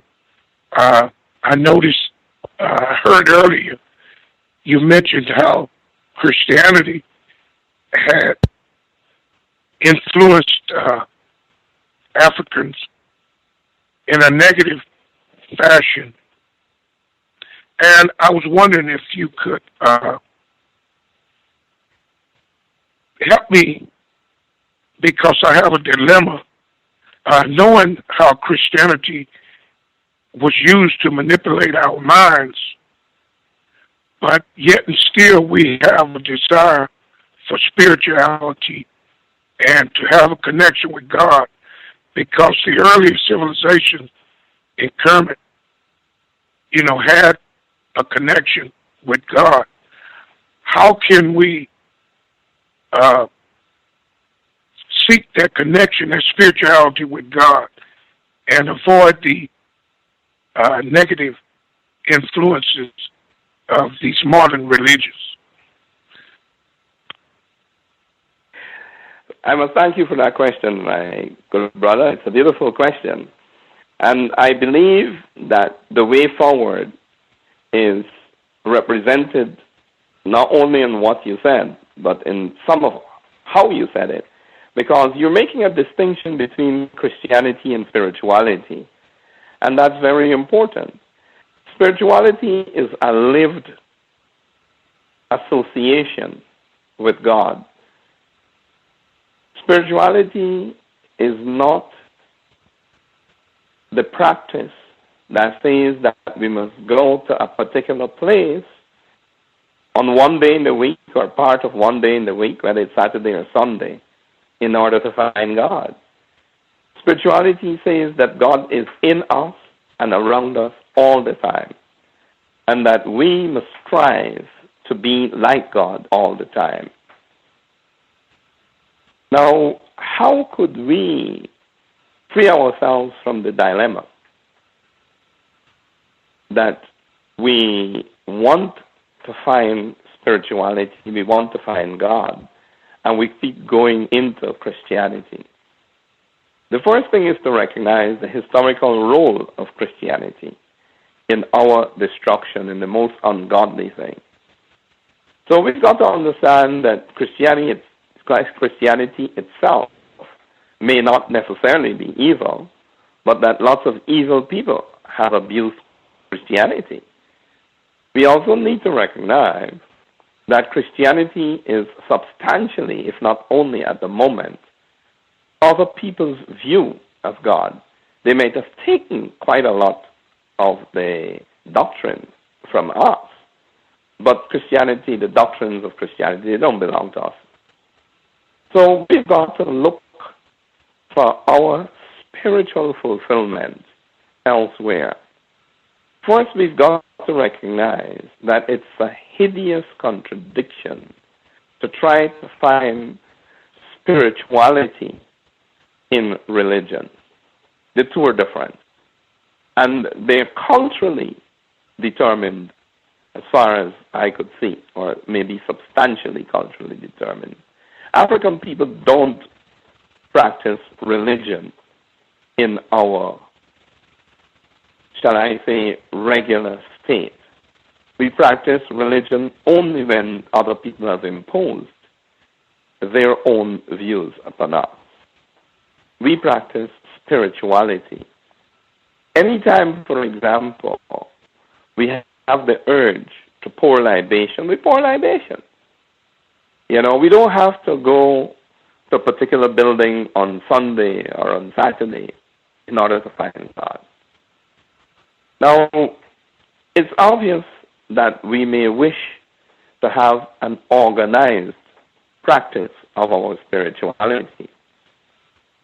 But we must not mix up our practice of spirituality with the search for comradeship, for fellowship.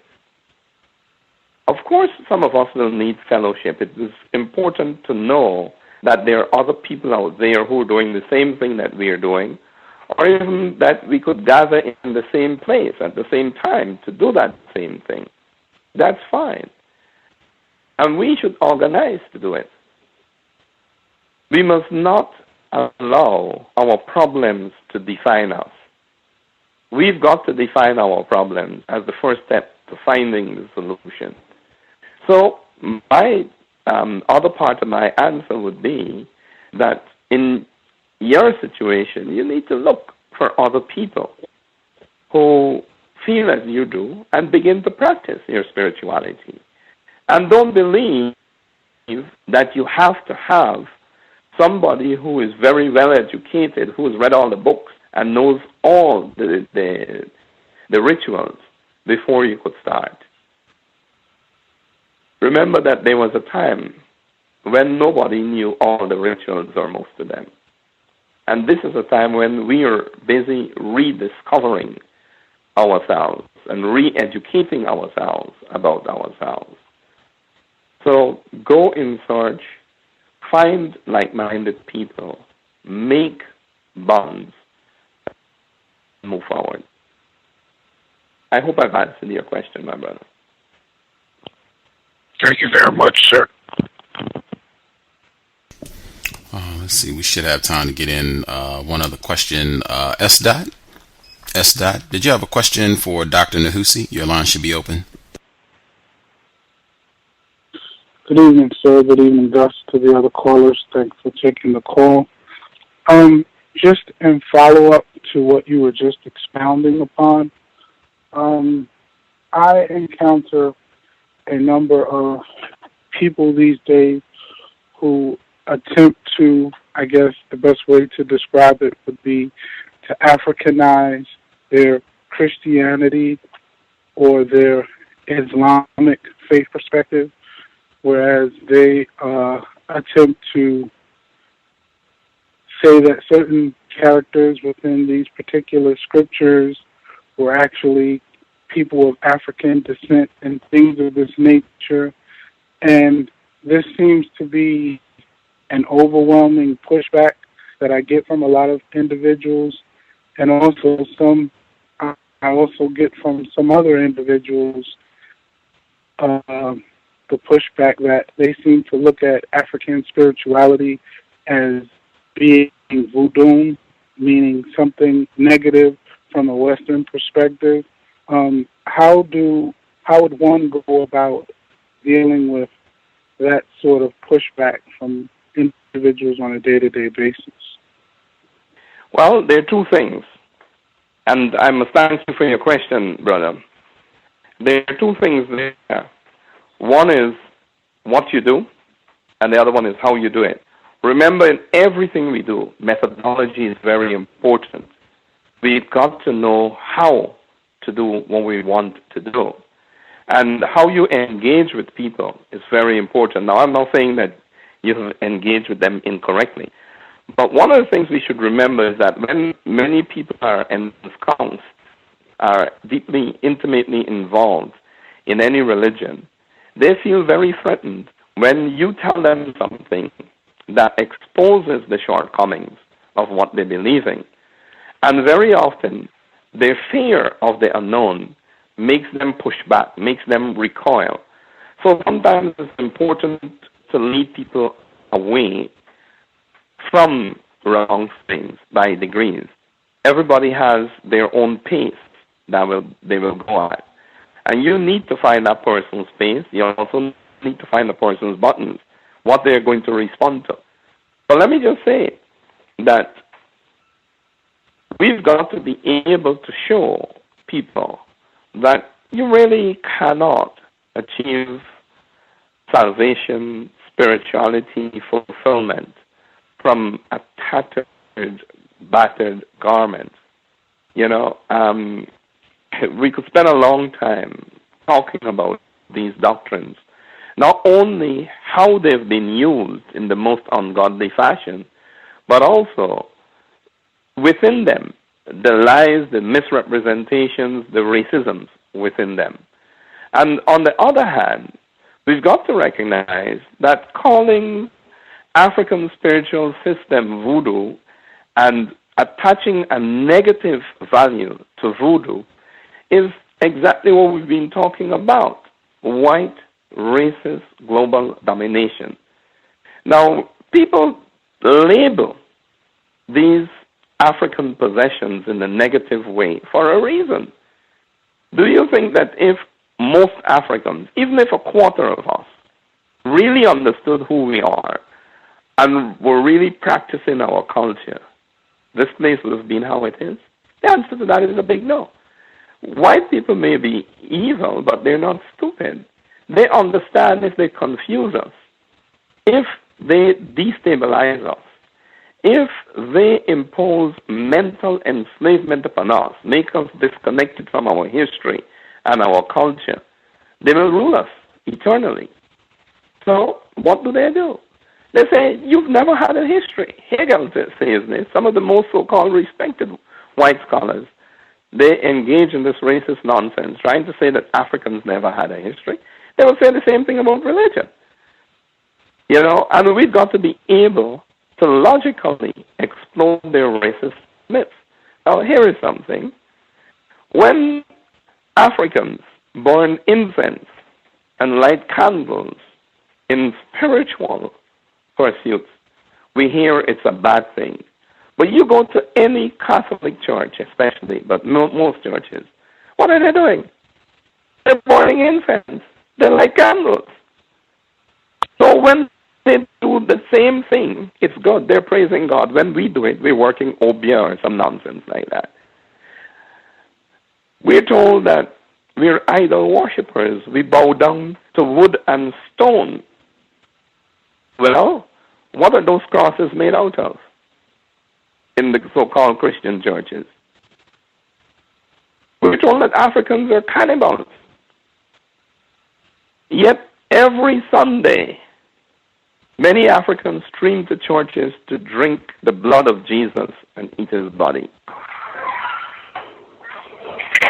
Now, these are vulgar contradictions at the level of terminology. And we've got to be able to see what's happening. Europeans label African practices negative. But when Europeans do those same things, they put a positive spin upon them. And we've got to be able to say that. Another one is the so-called ancestor worship. You know, they charge Africans with worshiping our ancestors. We propitiate our ancestors. Some of them we've turned into gods and we worship them, you know. But it doesn't mean that we worship all our ancestors. But that's a moot point, a small point. Europeans do the same thing.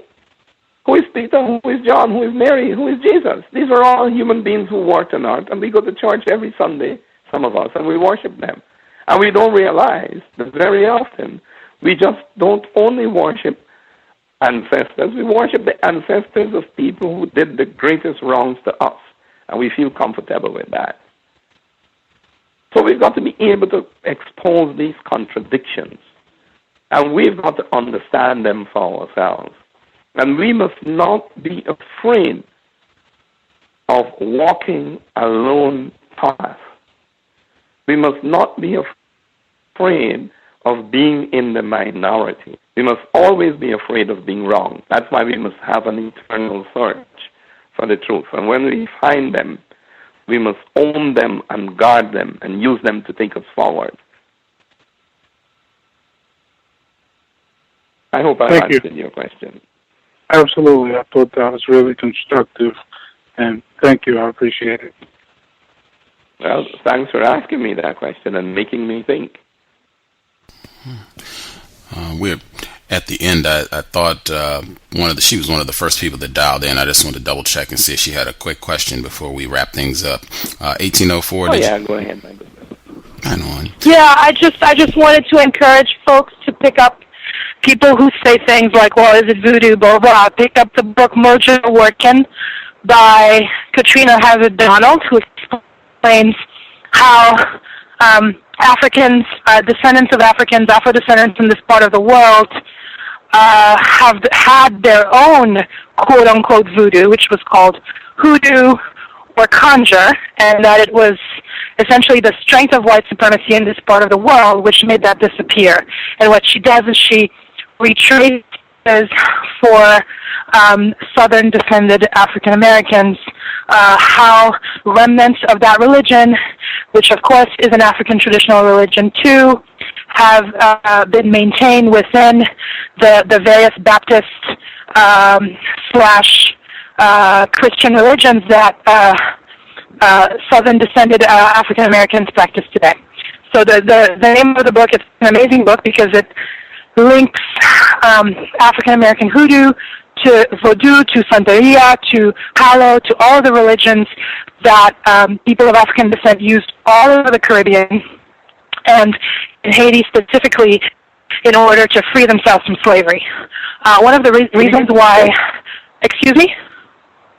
Sorry, I was asking you to repeat the name of the text and the author. Yes, it's a wonderful book. It's called Mojo Workin. It has a subtitle, but I'm forgetting it. And it's by a woman named Katrina Hazard-Donald, who's a professor at Rutgers University. I believe she's the chair of the Africana Studies Department there. And she is dispelling the myth that that southern descended African Americans, meaning people who have roots in the South of the United States, from slaves in the South of the United States. She's dispelling the myth that they did not have their own African traditional religion. And she says they did over time. The strength of white supremacy in America and the specificities of white supremacy in America diluted it, but that various practices that African Americans to this day have brought to the Protestant / Christian churches maintain a lot of those African religions. So essentially what, we all have a voodoo, quote unquote. And understand that one of the reasons that voodoo in Haiti is so feared and one of the reasons that its rituals are so dense is specifically because slaves used voodoo as probably one of the areas of their lives that was least controlled by white supremacy in order to organize their path to freedom from slavery. And I will leave it there. Well, we could mention specific instances of that. I mean, the ritual conducted in the forest, the Boy Skyman, on the eve of the military stage of the Haitian Revolution was an African ritual to Ogun, the Yoruba divinity, and it had elements of other places of Africa in it. And those Africans made the revolution in the name of being Africans and in demand to be free to live their African life. The central text, the central thesis of the book seems to be something that I'm very, very interested in. And I would say that it's not only Africans from the South who have contributed to what is called Christian worship in this country.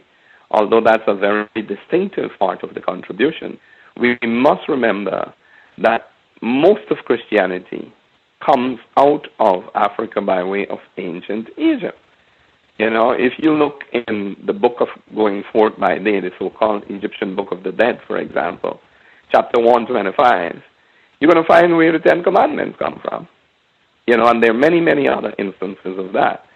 And the other thing we need to know is that the spiritual systems in West Africa are related to that older system in Kemet, ancient Egypt.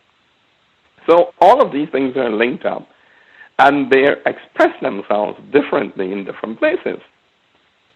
In the South, people brought what was the stage in the evolution of those spiritual systems in West Africa at that point in time when they were captured. But it doesn't mean that it has no relationship either to the rest of Africa or to other things that were happening in other parts of Africa. But very often we don't return far enough to see these linkages. Let me give you one example. I don't want to talk too long because I know we're coming near to time. But one example is that our brothers and sisters in Haiti has a part of their own spiritual universe, their cosmology, a certain river that is dominant. It's the same in Kemet, ancient Egypt. You know, we could go on making those linkages until maybe next week this time, and we wouldn't exhaust them.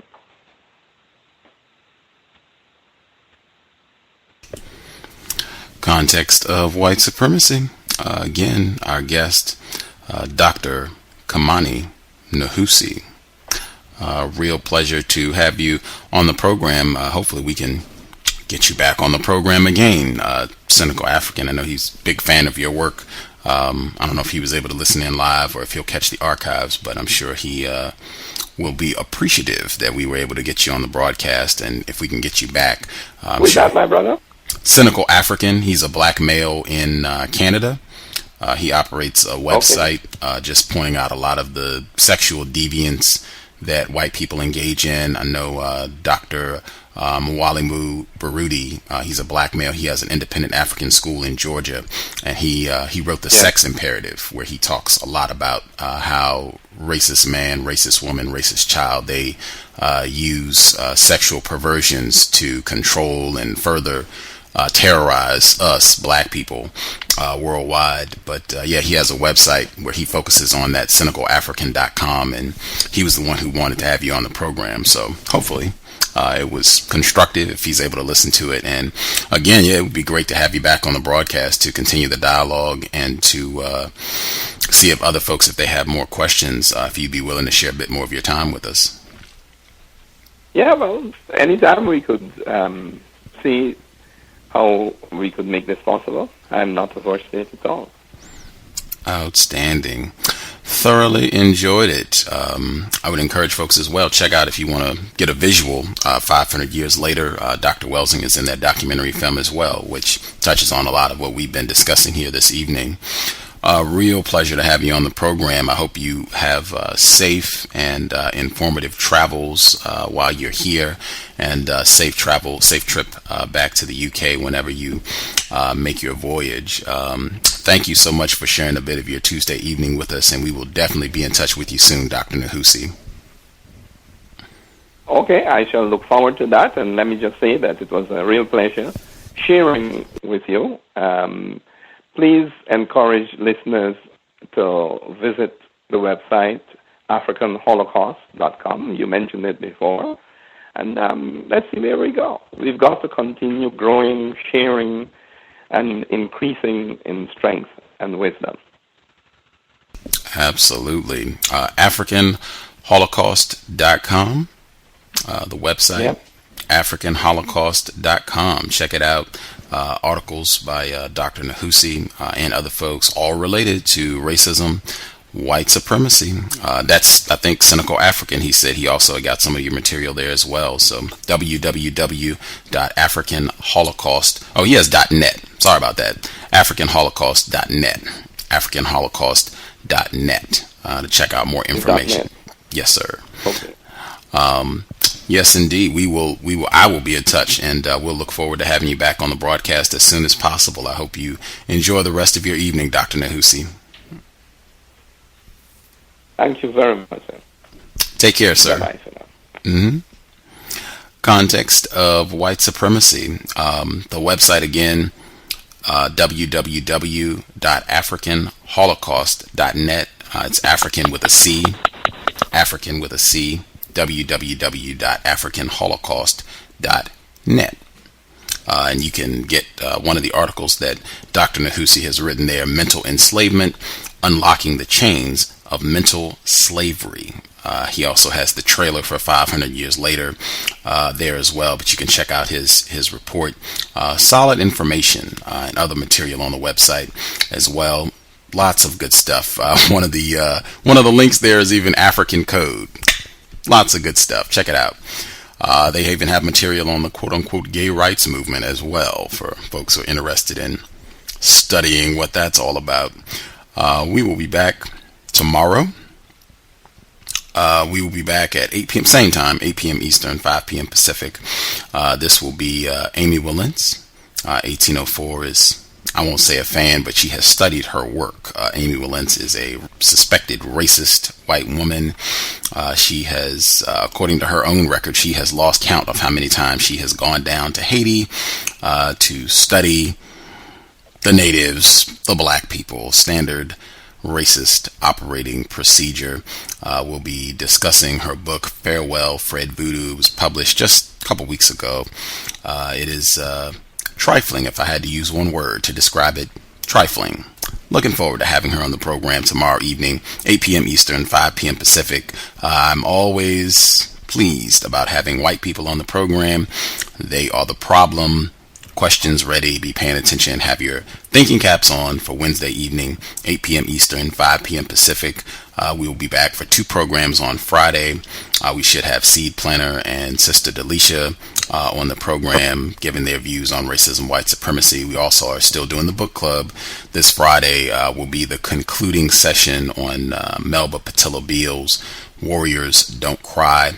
Final session. We will not be doing the compensatory call-in this Saturday because Gus is taking a vacation to recharge my battery and get out and enjoy some good weather. It's supposed to be above 60 degrees for the first time this calendar year up here in Washington State. So I will be looking forward to going out and having some safe, constructive enjoyment on the plantation. Slight watermelon day for me, but we will be back ready to roll next week. We already have some programs lined up, so not too long of a vacation, but at least a couple days to get out and frolic. Hopefully you all can do something constructive with your weekend as well. We will do our commercial before we wrap. We're not doing the extra time today because I would rather have that time to prep, make sure we're all set to go for tomorrow's program. Tune in tomorrow, 8 p.m. Eastern, 5 p.m. Pacific. We will get our commercial in. Also make sure to thank Cynical African, Understanding Isness, the radio broadcast right here at blacktalkradio.com. Mr. Scotty Reed, founder of the Black Talk Radio Network. Understanding Isness, super generous investor, longtime supporter, listener at the program, operating her own radio station. Great program. She's already got 1 in the books. You can check out the archives, but right here at the Black Talk Radio Network, Understanding Isness Radio. Thanks everyone for tuning in. Hope it was a constructive investment of your Tuesday evening, and we will be back in about 24 hours. It has been time. Replace white supremacy with justice as soon as possible. And again, just help us make sure we keep in mind the problem is white people. I know we get frustrated with other victims of racism, black people especially. That is a part of our conditioning. No, Dr. Nehusi, he was talking about how we all are just saturated with racist media 24/7, and I think one of the big products of that is that we just have a lack of compassion, a lack of respect for other black people, and are just trained to be discourteous and in conflict with other black people. We can work to minimize that as much as possible and save all of our angst, frustration, animosity for racist man, racist woman, racist child. I think we would be doing a lot better. Context of White Supremacy signing out after the commercial break. Thanks everyone for tuning in. RacismDaily.com, your number one source for global news reports on race, racism, and overt actions of white supremacy. From Asia to the Americas, to Europe, to Australia, to Africa, racism is not a thing of the past, it is our current reality. Be informed, be globally informed. You should be the first to know. RacismDaily.com, RacismDaily.com, RacismDaily.com.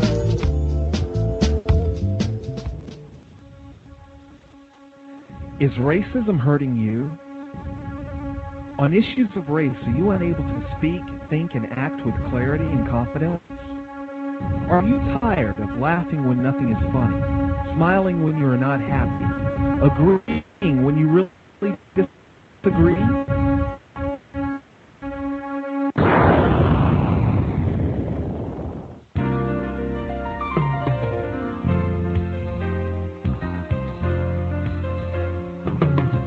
At counterracism.com, you can learn specific strategies and techniques to counter the behaviors of the people who practice racism in all areas of activity. Using words correctly, following counter-racist logic, even counter-racist science projects designed to reveal what racism is, how it works, and how to counter it. The open source code writing format allows you to pick and choose from a variety of counter-racist suggestions so you can produce the code that works for you. Stop by counterracism.com today and help replace racism with justice. That's counter-racism.com. Do you need a one-stop shop for all of your multimedia needs? Triumphant Multimedia is a skilled team of professionals with a passion for great marketing and chic design. Our specialties include consulting, brand development, copywriting, and creative graphic design that's second to none. We also offer photography, photo retouching, videography, and video editing. At Triumphant Multimedia, our goal is to provide highly effective creative solutions built to suit any individual need or budget. Give us a call at 678-732-8067 or check us out online at trimultimedia.com.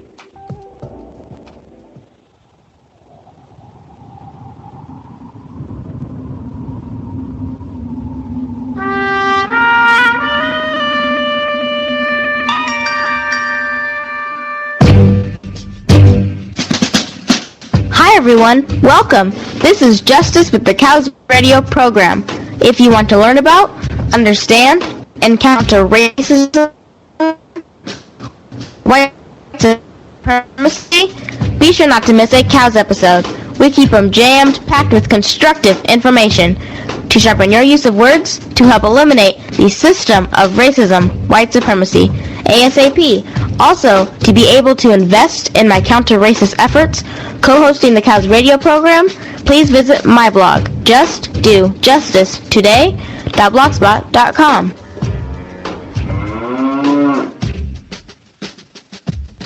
You're just saying just buckets and buckets of words. I got an uncle real crazy. My Uncle B, 55 years old, hates white people, married to a white lady. And he's sitting around going, these crackers ain't shit, except for Susan. And he tried to explain the whole thing to me one day, say, yeah, I got a white wife, I love her, she loved me, that's all that matter. But I tell you this, if the revolution ever come, I'll kill her first. Just to show these crackers I mean business. Motherfucking cracker ass, motherfucking cracker. Shit, cracker, motherfucker. What? Hey, hi, honey. Motherfucking cracker, I'll kill my cracker kids too. I'm a victim, brother. Problem. You're a victim. I'm a victim of 400 years of conditioning. Shut up. The man has programmed my conditioning. Even my conditioning has been conditioned.